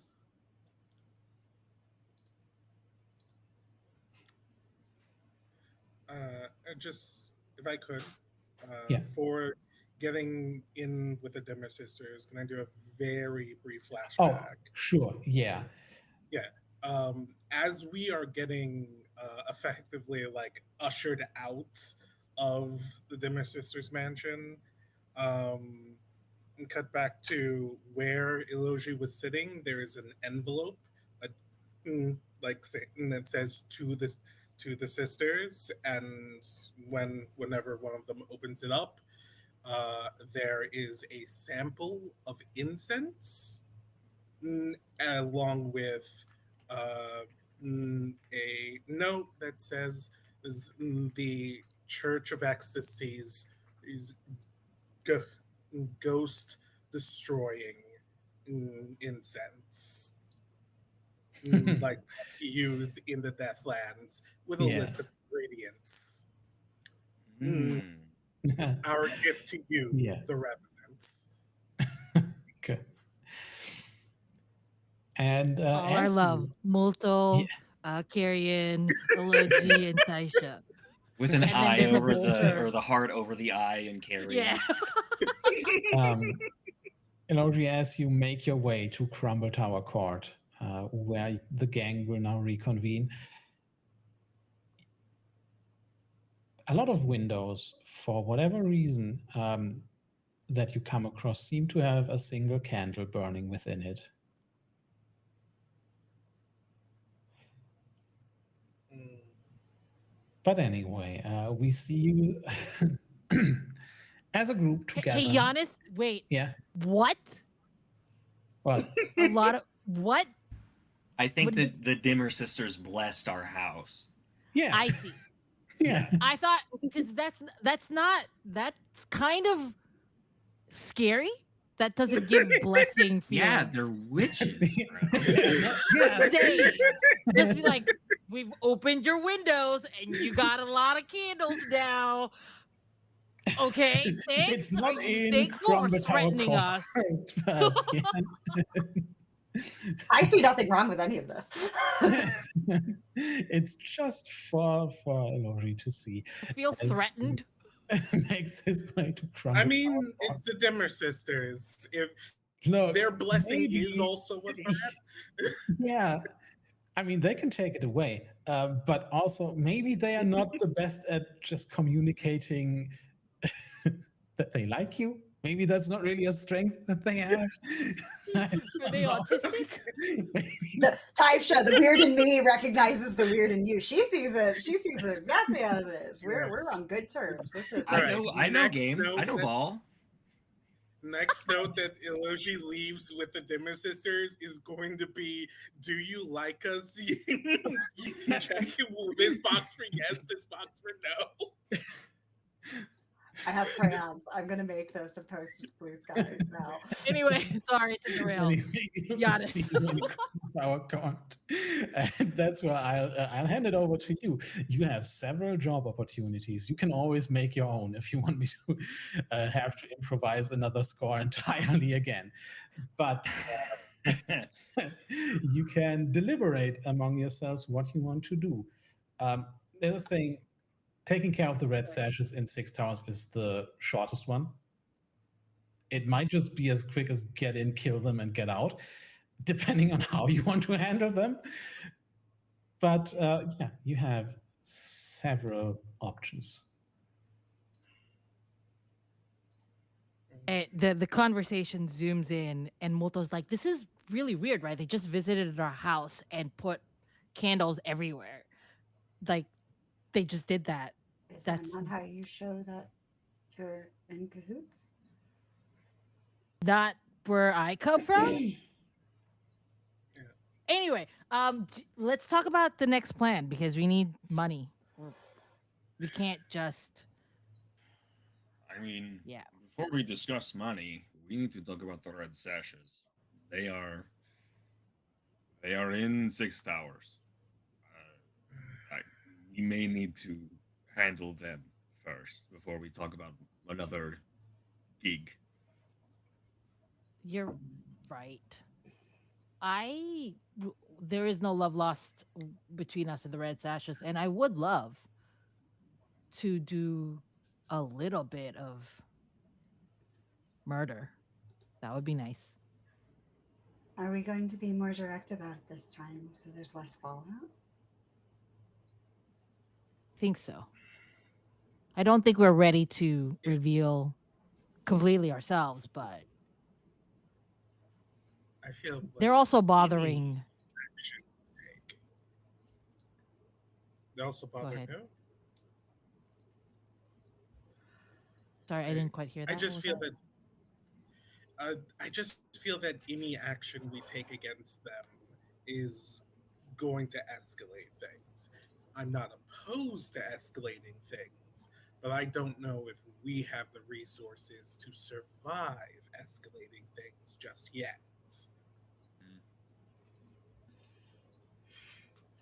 fair.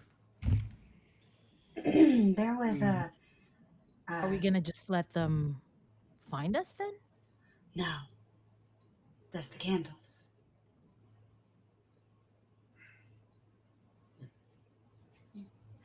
Explain. There's a concept that I have been taught where if you can't win, make them lose. And Correct. That is what we. the greatest curse is to bless everyone around except them.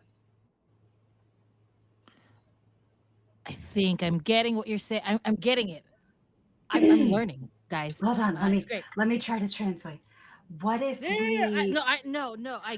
I'm so proud of myself right now. What Taisha is saying, we should help the others and make them lose. Am I right? Yes, go.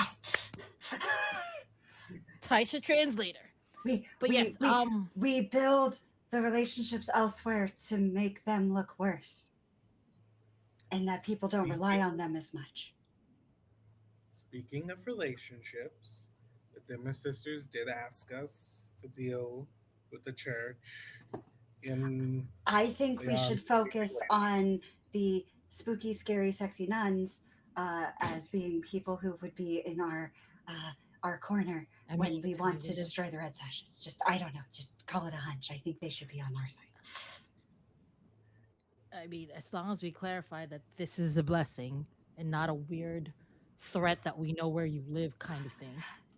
So GM, I mean, they know where we live. I have a supernatural sense with my whisperness. Is there any way I can determine what the intention behind said? I mean, I'm just being silly, but it's probably. But actually, I feel like if Taisha said it out loud, exactly what it was, Molto would calm down. So, is there any way I can detect if this is some sort of spell or ritual, and what its intent is? Yeah. I mean, with enough time, you can realize that they are just candles. Yeah. If it's a protection or no, it's just candles. Yeah, it's just There's candles. nothing there. Yeah. See, that's even weirder. There's not even anything to it. It's not a curse. It's not a thing. It's just have some candles. I mean, it's dark outside. We want light. It's like little stars. All right, it's fine. I'm totally fine. I'm totally cool. It's okay. I am open to helping the Dimmer Sisters. Did you talk to Allergic? Did you talk to Bellwether again? Yes, he's willing to help us on certain things and things where his expertise might be useful. He could be useful for Dimmer Sisters' job. We may need to do. I may need to stop by there a few more times to get his wife up and going, as it were. But whatever she is at this point might also be useful to us. GM, above the table, the youths, were they the red sashes? Yeah. Oh, yeah. Cool. Even if I'm not gonna say this out loud to everyone, even if we decide not to do the red sashes, Molto is gonna do it by himself. One, because it's the red sashes, and two, it's for his boyfriend. All by yourself.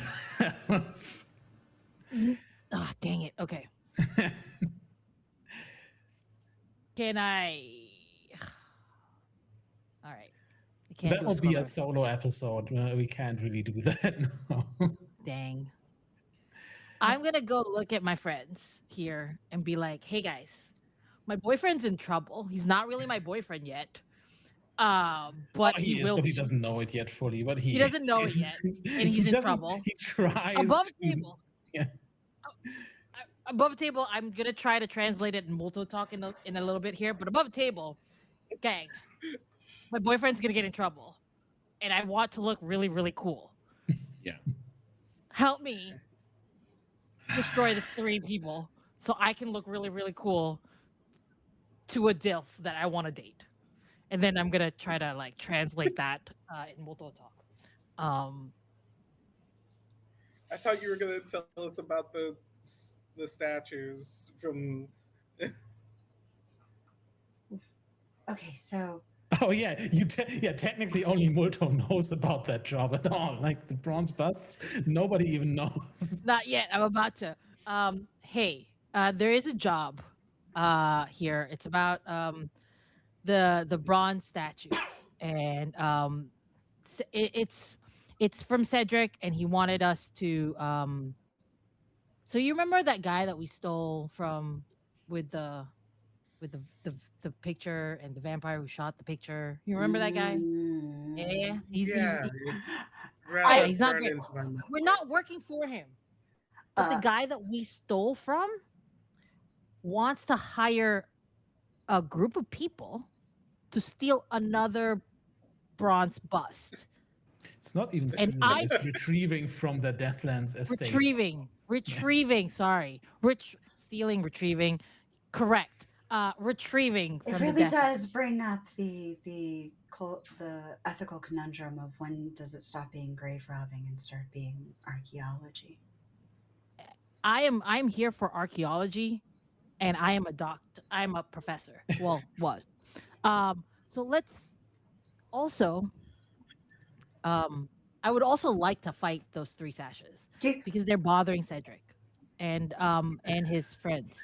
Definitely Cedric and his friends, and not only Cedric. So those are Do we bringing it down.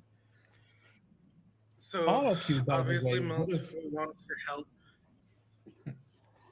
Go ahead. His boy, and Not yet. Taivsha Soon. Working on it. wants to help. Well, the sisters. Really sexy. I know that that's the least of the It's things all about that was love, said really. in this meeting, Oh, but I it get just it. feels. did I get that wrong? But if we want to help the person that we stole the painting from beforehand, we should also ask that they want their pianist back. You should maybe not. We shouldn't talk about it. Okay. I don't think he knows that it's sorry. us. She points at the doll that is now running around, going, because I. Oh God. What? Nice. They play piano. I got the Diogenes. Diogenes beholds the doll. This is unnatural. Yeah. Look who's talking, buddy. So I have the piano, but now I know that I can take someone who's upset and put them in something and make them not upset. So that's a big breakthrough. They play piano, take requests. Anyway, all of the options are on the table. Also above table, Siobhan chooses the bronze bust because it puts us back out in the Deathlands.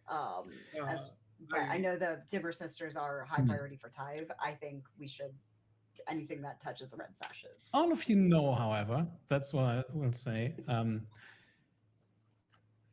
The red sashes are looking for you if they're here.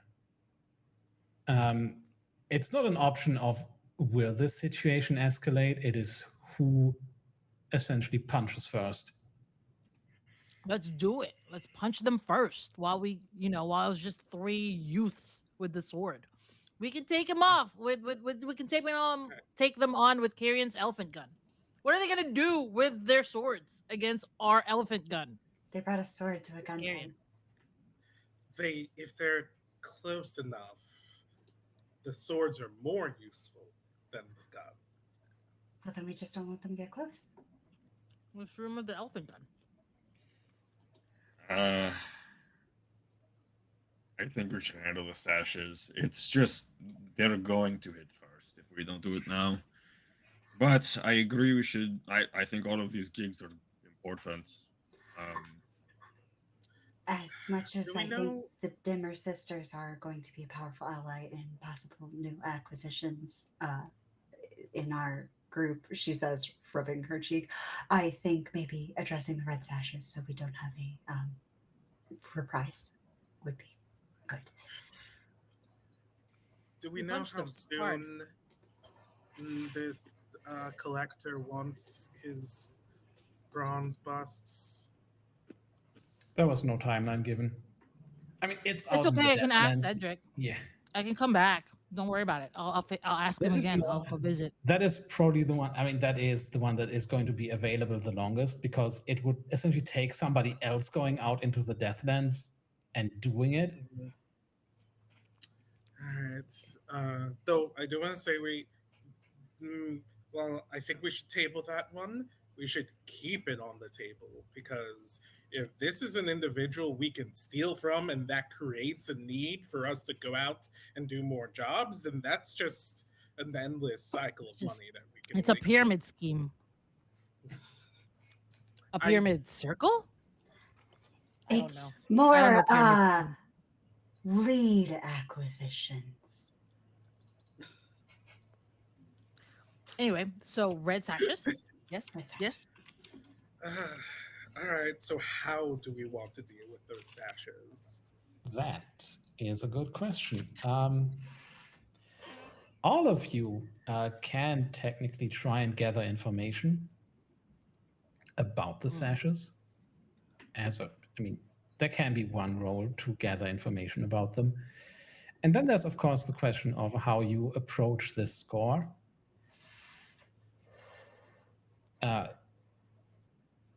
The options are usually like, stealth or whatever else, or just attack. You can just attack them openly. Like assault. You can try to lure them into an ambush or something. Yeah, I think it's going to turn to violence anyway, but the approach can be whatever. I like the idea of an ambush, catching them off guard. Yeah, because they're also basically shaking down Cedric and the others. We could use not Cedric as a bait. I was gonna say We're gonna use somebody else Yeah. in their group of friends as bait and ambush. Malta, Yes. are you and Cedric fucking already? No, I'm trying. Just fight. He's You not want me into to it just yet. make that happen? We don't No. have to go through all this on that. First of all, I do not want, nor do I need your help. It's working. We're flirting. He blushed. So we're basically almost there. Okay? I do not need your help in getting a boyfriend. I'm not saying He's- you need. I'm saying I he's someone that you need to he's a mature man that needs time. And I will like to put in the work. As I have gets this any more discussion mature, I happens- have Dead. experience lubricating these kinds of interactions. As this discussion happens, Taifsha and Carrion, in a rare instance of working together, are off to the side and figuring out an approach for the score. Taifsha, yeah, You just start the score today if I have to. yeah, no, Taifsha actually looking at Carrion is, I do like the idea of a distraction. I could unleash a few things, possibly, to pull people away. Sounds, or, like throwing, like one would throw a brick and someone would go investigate it, and then you could just, Works for me. I have a doll that I could possibly, a holding doll that's probably flailing, that could possibly be a very good little tin soldier. Are we in this doing moment. deception then? If above the table, we're doing deception. It's- I think it would go under assault because we are pulling people away to pop them off. At least. Yeah, but That would I mean, be- like I said, it's more about like what is your first challenge going to be, Mm, and I think if you go with deception, depending on your fortune roll, it's like, do you manage to lure one of them away or two, or do you just get confronted by all three, which is going to impact your position in the beginning? Mhm. And I think that's what Which is we'll better? go with. Oh, I mean, better would be that you get one of them and the other two are a little bit away, because Oh, that's so going it's to a be a one at a controlled time. position then for you. Yeah. Got How loud is that gun? That's Oh, a good, it's it's a loud gun. fucking It's loud. not silent. It's But Yeah. loud. That's the other part, We- is that once someone gets shot, everybody knows. Like, uh-huh. I don't know if you know how loud regular guns are in real life. Now imagine something like 3 times as loud. Yeah. So Carrion is going to have really bad hearing once he turns like 45 or so. mhm. Really bad. Which again, he could absolutely reach because we're Yeah. all very strong and powerful people. Mhm. So Anyway, here's your a thought, approach, yeah, Shiv, Ben. the approach is no. I think you've committed to the I was dog, just gonna say, if we're gonna just do a loud bang, why not a bomb? because you don't have a bomb. You d- you That don't sounds like have quite a a bomb, bomb to me. but no. I think we had the idea with the doll, and Mhm. before we spent another 10 minutes just talking about possibilities, I would say that this is your approach, is from what I've gathered, just trying to bring this all together. You get information about one of the stores that the sashes are going to hit, and you conveniently place just outside a pianist with a tiny little piano Aw, that happens to how be a cute. dog. Yeah. How adorable. Taisha And is like, I don't want to say close by, but like close enough that if that doll breaks protocol that has been, so she can be nearby to try to calm. oh, her. it's not breaking protocol that's the threat, is breaking. But No. we this is where we get to your roll to, well, the fortune roll to engage, or the engagement roll, whatever. Okay. Who's rolling? I think the only thing that really affects this is, well, okay, no, actually, you get 2 extra dice. One because you have Cedric to give you information, and the other because you use the doll. So it'd be 4? 3 dice. 3 dice. Okay. Look at my boyfriend helping. My not yet Yeah. boyfriend. I'm gonna do it. Notes. Talk about grave robbing, bro. That's crazy. Okay, well, First of all, you can't step back. He is not. If anything, anyway. You got a 4. Wonderful. We see the store. What kind of store is it, by the way? Glaiza, I think you would, Morto would know. This isn't Cedric's store, right? This is a different No, one. it's not. It's another store that's a little, it's a little off the beaten path, because you need to be able to ambush there. But it's open enough, I would imagine, that you can make a statement by killing 3 people right there. Right. It's a store that sells mirrors, different kinds of mirrors. And I want to. Is there a specific lore about mirrors, or can I build the lore right now? Oh, there's no specific lore we have, but you know that Cedric said that some of the merchandise will be illicit, which could mean occult.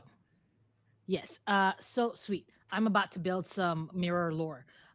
So the lore is before, in the before times, people love mirrors and people enjoy looking at themselves and whatever. But when the fall came, a lot of people started to believe that if you were to die in front of a mirror, your spirits, um your personality, not your spirit, because your spirit is free to wander about, but your memories and your personality gets trapped in that mirror. And whether it's true or not, mirrors have been that's why mirrors are covered whenever somebody is sick, because they don't want to suddenly be trapped, like they're whatever, they're who they are, their essence. They don't want that to be trapped and taken away. So when somebody is sick to the point where they think they're going to die soon, all the mirrors get covered in the house. Um, that's actually a very Filipino thing. All mirrors get covered during a funeral, whatever. It's just we don't have mirrors. But yes, when you're starting to get sick, the mirrors get covered. So in this world, um, the it's being used to like capture different memories of people that have died, and that's information, and you're exchanging um it's like a USB stick now, but mirrors. Is that okay? Can I do that? Sure. Because I that's mean, fun. it won't just work for every mirror, but there's enough just Absolutely. random supernatural shit going on in this world that, yeah, there are absolutely mirrors like that. Cool. We see, as you all take position, we'll figure out where that position is in a minute. We see the three red sashes laughing among themselves, wearing their blades openly, like nothing in the world can harm them. They are part of a powerful gang. They've paid off the blue coats. A little bit to the side, by the way, is a group of blue coats that is just roughing up somebody for an imagined offense until the spirit warden that accompanies them, very annoyed because something or someone has delayed the investigation into certain happenings here, calls them off to go on patrol again. But anyway, we return to the red sashes, walking into this store of mirrors. Just another store owner to rough up, get a bit of coin out of. A little bit later, we hear raised voices from inside and glass shattering. And just as we hear this glass shattering, a little porcelain pianist strikes the first note on a children's piano. That is probably not tuned perfectly well, and begins playing. My suggestion would be an Eruvian march. Yeah, little, almost like, yeah, like pseudo military was kind of the Mhm. idea that I had, like for lack of a better term, I was thinking like Imperial March and like that kind of tempo. So we have cool Yeah. background music. Yeah. So The door to the storefront opens, and out looks one of the three red sashes. A short man with very long hair in a ponytail and a very well taken care of oiled mustache, and just looks at this pianist completely confused, signals back inside for somebody else to come out, and a slightly taller woman, short-ish chin-length hair, a bit more muscular than him. He's very lithe and could probably just, dance around you, especially somebody like Carrion, if he wanted to. This woman looks a bit beefier. Both of them, though, very young, necessarily the most experienced people. And they just cautiously, but almost amused, approach the doll. One of them takes out the dueling blade and probably just wants to poke the pianist. And that's where you can make your first roll, as your first obstacle is the 2 red sashes. So who's doing what? I am on a rooftop. Mhm. I think I'm trying to get a good angle on the beefier woman between the two who are lured out. I think the scrawnier guy is going to be easier to deal with if he manages to get out. And I think I am going to just go ahead and take a shot if that's good with everybody else. Yeah. All right. Here we go. We got a hunt. You're in a risky position, standard effect. Standard effect means that if you get a clean hit, you just take one of them out. Cool. Can I get a devil's bargain? Sure. What could that be?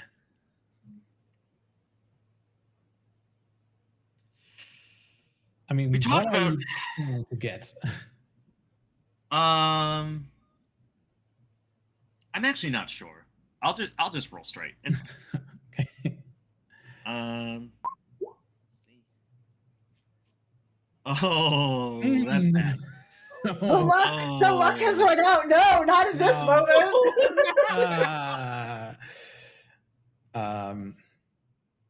Is now a bad time to say that I'm in the building? That was what I was going to say when Carrion was done. I will not have Carrion shoot Taifsha again. No. Again, I assumed I that. also don't want the doll to break immediately. It might still happen. But what I think happens instead is, Glaiza, what is the worst thing that could be trapped in one of these mirrors? Or could be within it? Oh, It's So I said memories, but actual demons can also be trapped into this thing. Like So demons in this fictional- aren't really trapped. not demons, but it not would be demons. like- Sorry, not yeah. demons, but like magical creatures that can Yeah. really harm you, Well, kind of thing. if you're going to go with memories, Yeah. it could be kind of amplified versions of someone. And Oh it could yeah, be yeah. Someone Like Could who be a is ghostly like echo. in I think that's military what I'd or go some for. sort of dangerous Yeah, yeah. person that could get unleashed. like the worst memory that Mhm. and it just bursts out, and it might possess someone, and they might believe that is their memory, kind of thing. Maybe that's kind of Or Mhm. just an effect, or possess them, or whatever. But that's the Yeah. explanation. Yeah. I was gonna say, or like Um, someone who is the memory that's stuck is like someone who is in danger, so they're just gonna fight Yeah. everything around them, kind of thing. Worse. What we see is, Carrion, you line up the perfect shot. You would get this woman right in the head, but then she just looks a little askance, just leans in a little bit and gives the doll a little kick just as you pull the trigger, and your shot just whizzes past her ear, God damn it. goes through the window, and you hear more glass shattering inside. And all of a sudden, you hear a rumbling from within. And something just shifts all around you as you have summoned a ghostly echo. And Tasha, you're inside apparently. I am inside. Yeah, so I know it's like mostly like basically she has put herself on top of some sort of shelf or thing that like if you're looking through the windows, she would be above where they are, just to keep, because she can also keep an eye on the doll. And like, if it's as dire as I imagine it is, she hears the shot ring out and the wrong glass shatters, and then she just, that eye that's blackened just twitches, and she's like, oh, that's not good. So her next move is to try to spot what got out, because at least Carrion can still do what he's doing outside, and she wants whatever got released in here to not also get outside. So yeah, I'm gonna turn and I'm gonna use my ghost sense to try to figure out what just jumped the fuck out. Yeah. Okay. You just hear this rumbling sound at first, and then you just see your vision gets blurry. And that is not your adjustment to the ghost field. That is the ghost field coming. That is the ghostly version of reality overlaying the primary one. And you see just these schemes of these just kind of images, fleeting, insubstantial, but still very much there, of somebody's home. You see flames. You even smell a fire. And the air even feels much drier and hotter to you. You know this can't be entirely real, but you never it's not possible to tell how much this can harm you. So I have acquired Iron Will to try to keep myself from panicking in this situation. Yeah, good. So what do I roll to add that, to make sure that Taisha can at least kind of keep a wits about her? Iron Will is, let me quickly check that. It's a extra 1 dice to resistant rolls with resolve. So okay, yeah, you're immune to the terror that some supernatural entities inflict on sight, which I think this one counts as, because this is not the most severe thing. This is a ghostly echo. You understand this, so you steady yourself, but it is still there. And even though it's a ghostly echo, this is still essentially electroplasmic fire. She's trying to keep her wits about her to at least then be able to make a plan for the next one. But I just imagine when you're just sitting in a room and then suddenly it feels like there's fire, but there's no fire. Yeah, there's fire. You see all of a sudden the figure of some ghost. You didn't need to roll. The figure of some ghost just appear and disappear, looking as if choking. And yeah, you can try and figure out how you deal with a ghostly fire. But meanwhile, Logi and Multo, where are you at, and what are you doing now that the first shot has gone wide? So, just to clarify, the sashes are inside or outside the building? 2 of them are outside. 2 of them are out in the streets. The third one is apparently in the building with Taisha. Okay.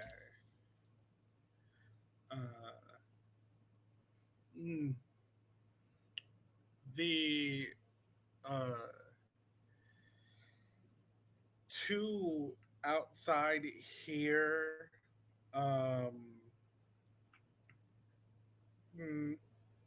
someone just inside the building saying, help, there's a sword fight happening,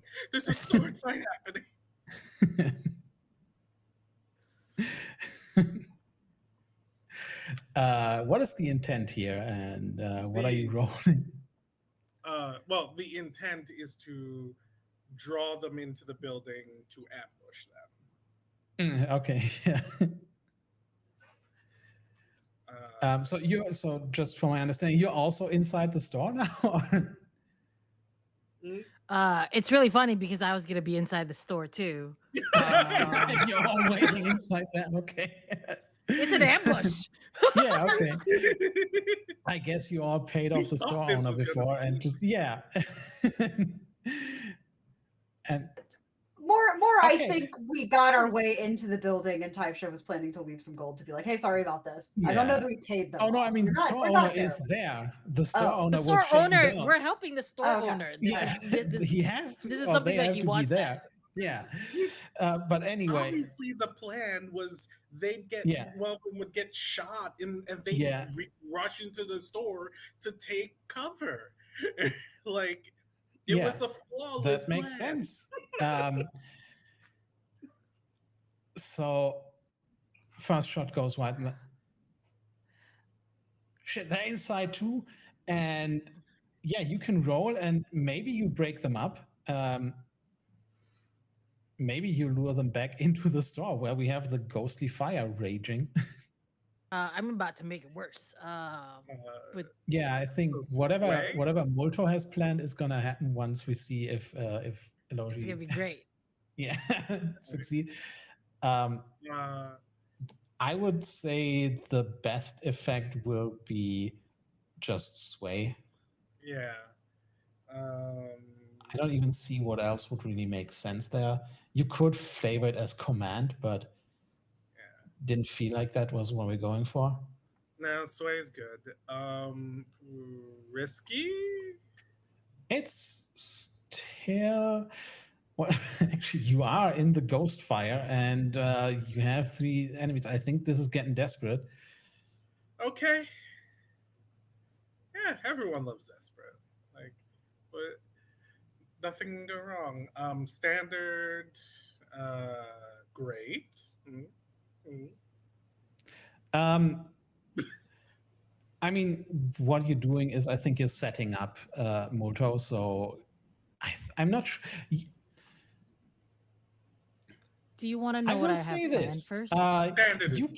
You can flavor it a little bit by actually starting a sword fight and putting yourself in harm's way by actually attacking the 3rd red sash that is in there from your hiding spot, and then you will have an extra effect that Molto can make use of.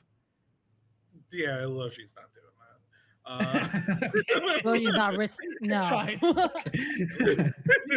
It's I. Alright, standard. Yeah, so desperate standard then.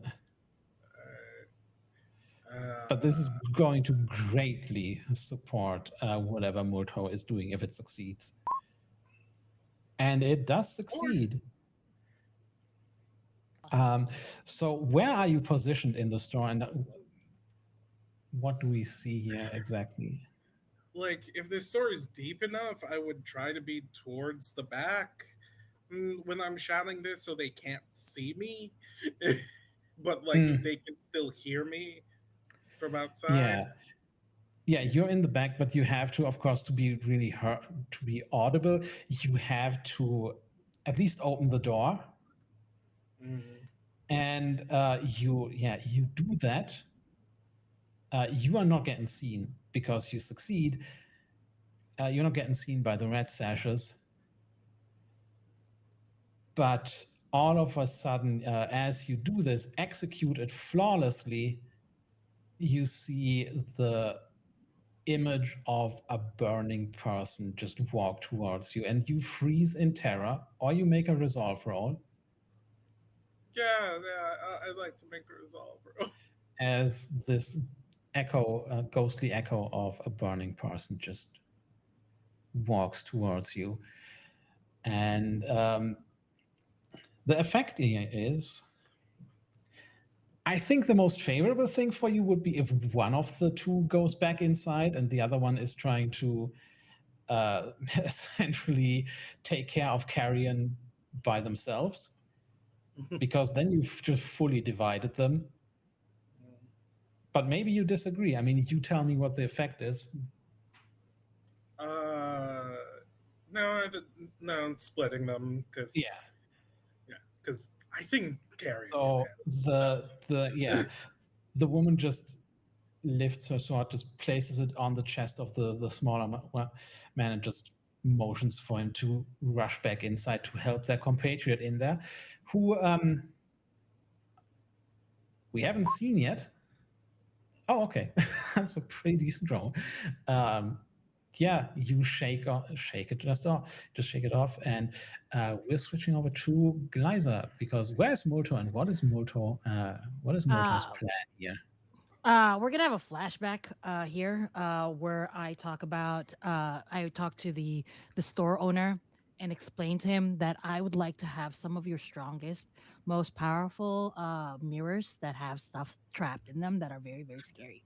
And what I'm going to do is I'm going to set up a trap for whomever that walks in here, those two people, and they're going to get basically surrounded by mirrors, these mirrors, and I'm going to break these mirrors so that those mirrors would attack them.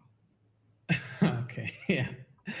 And that is the plan. I'm also going to try and use my Spirit Bane charm that I made, the one that attracts the ghosts, and throw it at them for extra Yes. a rat trap, ghost trap is my plan. What I will say here is, we're starting off with whatever rating you have +1 because of what Eloji just did. I think with the flashback, what did you do to get? Where do we see you with the store owner? Do you just buy the mirrors? Like, I give you, I this for a coin. I bring Cedric with me, and we talk to the guy together because we're here to we're here to trap the guy, and we're like, hey, this is the plan. I understand that you like these mirrors, but do you want to keep paying the red sashes for the rest of your life? Yeah, you're bringing Cedric with you in the flashback. That means you gonna make a roll. I imagine that's going to be consort with an extra die. Okay. Sweet. Cool. Let me just pull that up. Sorry, not command. It's consort with an extra die. It could be sway or something else, but consort is, I think, your best and makes the most sense. Consort here. is my best. Yeah. So the position is still risky or desperate? I mean, in the flashback, it's controlled. So wait. So I'm gonna roll. I'm gonna roll first for the flashback, right? Yeah. Okay. Right. It's more like, does he part with it, or do you have to pay? That's the fine. Negative effect would be you pay. Cool. Yeah. All right. So it is consort and then standard effect. Yeah. And then +1 dice, right? Mm-hmm. This is a crit. It's going to be very interesting. But no, okay. Almost a crit, but not really. Simply agrees to it. Just see Cedric and Molto just. I hesitate to say tag team, but you should. You should say it. We tag team the guy. Yeah. We pin. Yeah. And just talk him into giving up some of his finest merchandise for the cause. Switch back over to the present day, and in almost record speed, Molto has, I mean, this is all pre-arranged, I think. Molto just lifts the covers from the mirrors, and then how do you activate the trap? First, as they're in there, and so like after Eloji like gets them inside, they walk in. And just one of them walks in. One of them is already in there, and I have dragged that person right in the middle somehow. Yeah. Like, I don't know if they're awake still, but they've been dragged in, and then the guy comes in, and then they find themselves surrounded by the mirrors that they want. Right. And as I pull the covers, they are There's a mechanism, maybe I don't know yet, Mhm. but we can talk about it. But basically, you pull it, and then the mirror immediately breaks. So it's like Okay. basically it's Yeah. hanging, and the minute I pull the cover, the hanging stuff breaks and it falls surrounding them, Yeah. and then I think what the you've yeah. Mhm. described would kind of be, this is not something you're good at, would kind of be a tinker Aw. or break roll. However, to get the main effect, I would also accept a tune, like you position them exactly so that they have the best effect. Mhm. However, you do get an extra effect, or you do get an extra die for just getting all of this stuff in the flashback and setting it up perfectly. You get an extra die from Elogi, and I think you also get extra effect, but also potential extra blowback from the ambient ghost fire Ghosties? that is already happening. Yeah, because you are amplifying all of this now. Yes. So let me just make sure I understand that. I get one. So let's You do the position. The position is desperate. You Desperate. get extra, so you get great effect, Okay. and And then you roll 2 extra dice. 2 extra dice. Okay. And perhaps with a little devil's bargain, you get even more if What's the devil's Muto bargain? exposes himself to these Shh. ghostly apparitions and also suffers some Yes. effects. Okay, sure. Yes. Devil's bargaining it. Good. Then you get 4 then you get 3 extra dice. Sweet. Perfect. It is a success. I Mhm. think. Yes. Um, I want them to see me. I don't know if they'll die after this, but I want them to see me and think of I me as also a don't ghost. know that. Everybody else, starting with Andre, just in one sentence, describe one of the ghostly apparitions that they see. They see a little boy just running with a balloon that has been popped, just dragging it on the ground. Okay. And Prince, another one. They see an old man and with tears in his eyes seemingly vomiting up himself over and over again. And Shiv. You see a young woman brandishing a broken bone like a sword. Nice. And all of that, this little. Am I able Yeah, to add, since I do want them to see me? sure. Yeah. I want them to see me, and in preparation, I've made myself paler, have a little like blood right in front of me, uh, and um, and I'm Uh, holding a fake knife, and it's yeah. blood, and it's just like, and I go, what's their boss's name again? Mylera. Yeah, if you survive this, tell my Lyra I'm coming for her. That's it.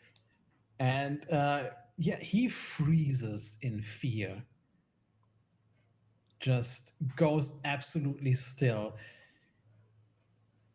and just begins shivering all over. But also, Murto, you have exposed yourself to this, and you will also freeze up in Sure. fear, unless you resist. I will That's a resist. resolve roll. Yeah. Yeah. Which is going to be a certain amount of stress, which we'll see. So just resolve, right? No bonus dice and anything like that. No, I don't. No, there's no bonus dice on resolve. Cool. No stress at all. I planned my shit. I'm scary on purpose. Uh-huh. And I think that brings us back to Carrion.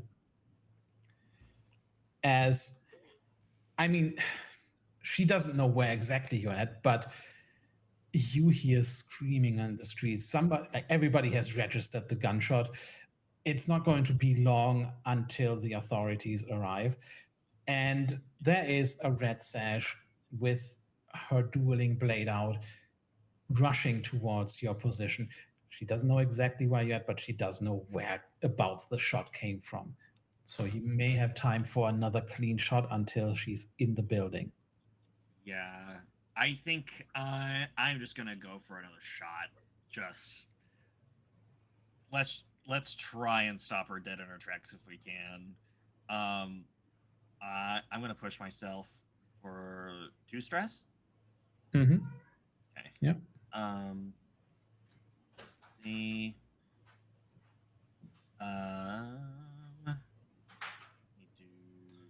There's another hunt. This is desperate.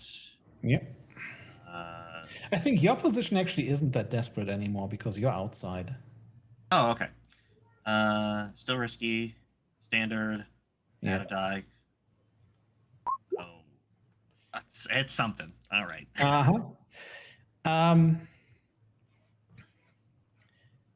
You do it. I think the problem here is you hit her. There are many, many small canals all over Duskwall. And you line up the shot. You get your perfect shot right as she crosses one of them. You hit her. The just impact of this bullet just sends her reeling, and she falls into the canal, and you will have no chance of retrieving her body. And if you're unlucky, she's going to haunt you later. Shit. I feel like it always happens to Carrion that he gets haunted, by the way. Like, I think we've settled that. I think that's really interesting. Yeah, we just see the body floating down the canal. And okay, I'm going to give you a choice. You can retrieve the body, or you can, retrieve the body and leave it for the blue coats, but that's going to come at the cost of a lot of extra heat. Like maybe 2 points of extra heat, at least, maybe 3. Oh. That's for later. Right now, we're still inside. There's a red sash there. The oldest one of them, the leader, tall, broad-shouldered person, bald head, looking almost a little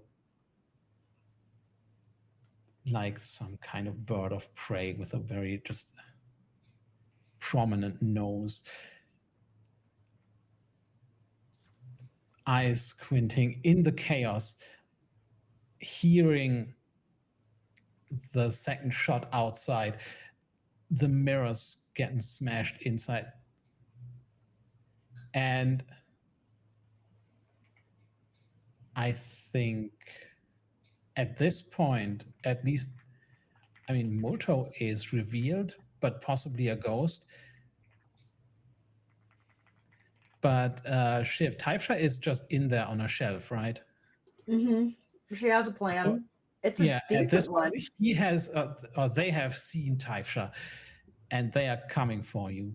Again, blade in hand. There was a little bit of a decision of stab the ghost or stab the weird person on the shelf, but now they're coming for you. So I have an argument to utilize both an unusual weapon and finesse in the same moment.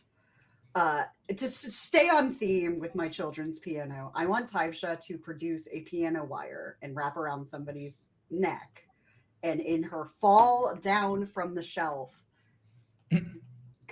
lash it against said shelf to basically either keep them in place, or if they try to chase after her, it garrots them, essentially. But it'd be a finesse roll as opposed to... that sounds like you just outright garrot them. Yeah. So... I'm not sure what role that is. It could possibly be finesse or skirmish.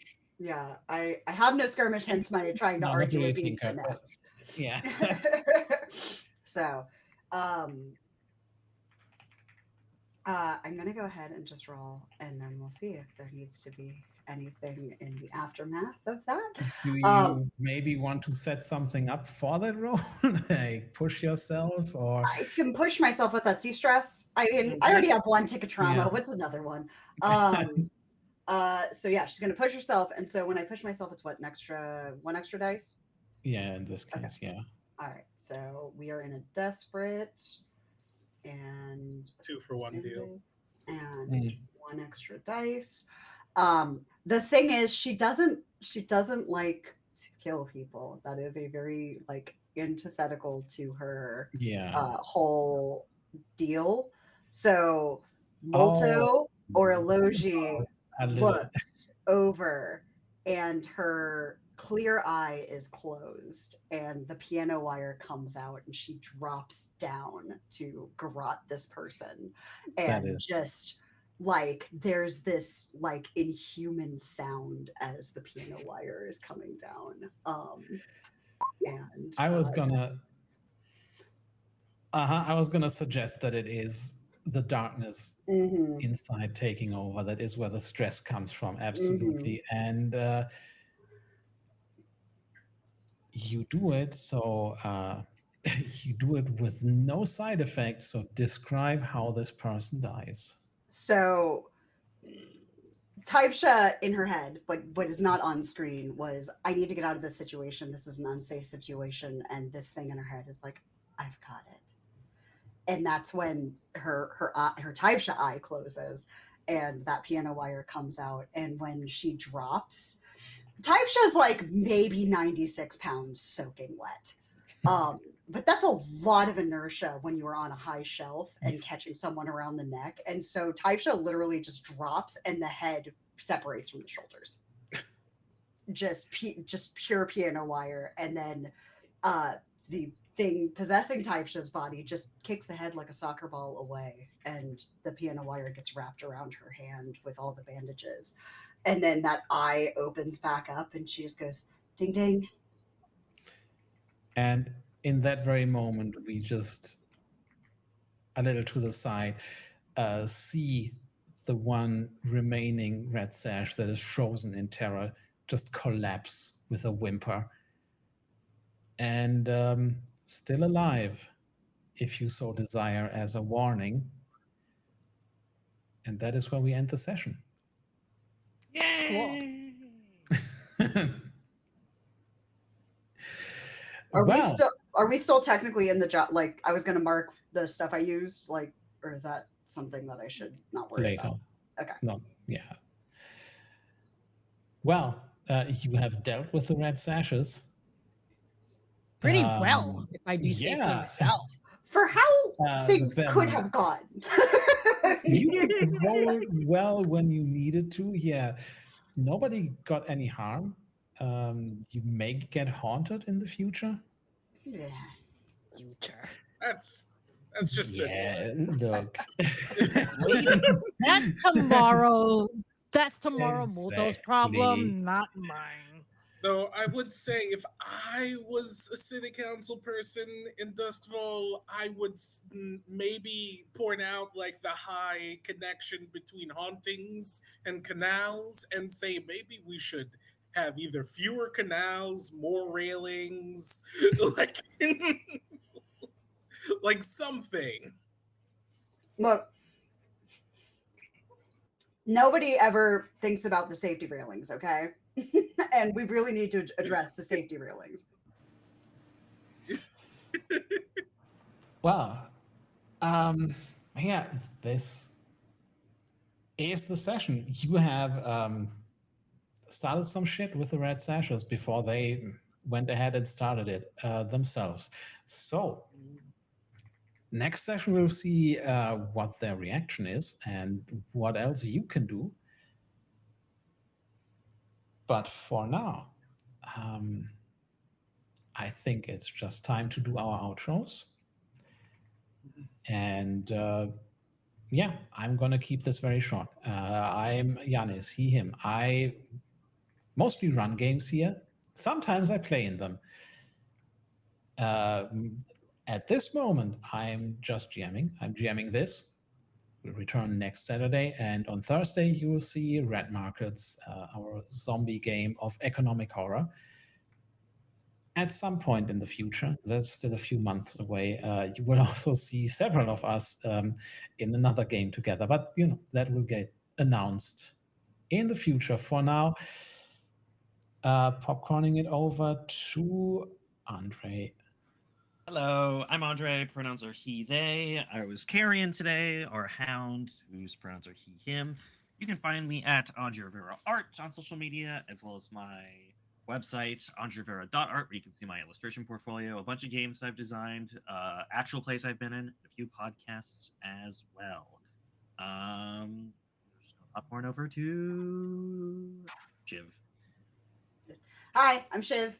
She, they, played Taisha, she, her, and whatever entity is within her, it's.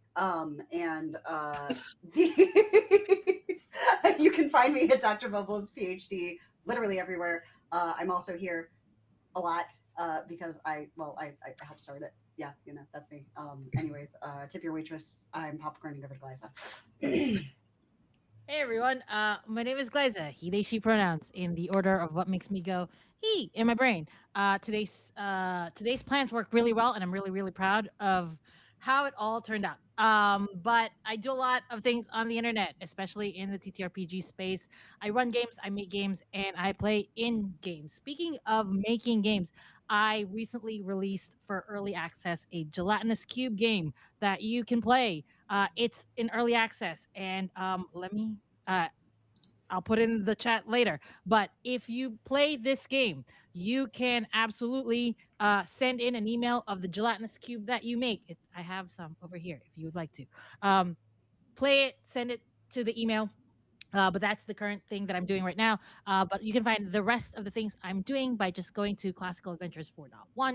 And that's it. That's it for me. If you find classical Glaiza, guess what? You found me. If you find a different Glaiza, it's probably Molto, and you should probably run away. Passing it over to Prince. Hello, I am Prince, he, him, Prince Infidel, if you're or some kind of eldritch abomination against nature.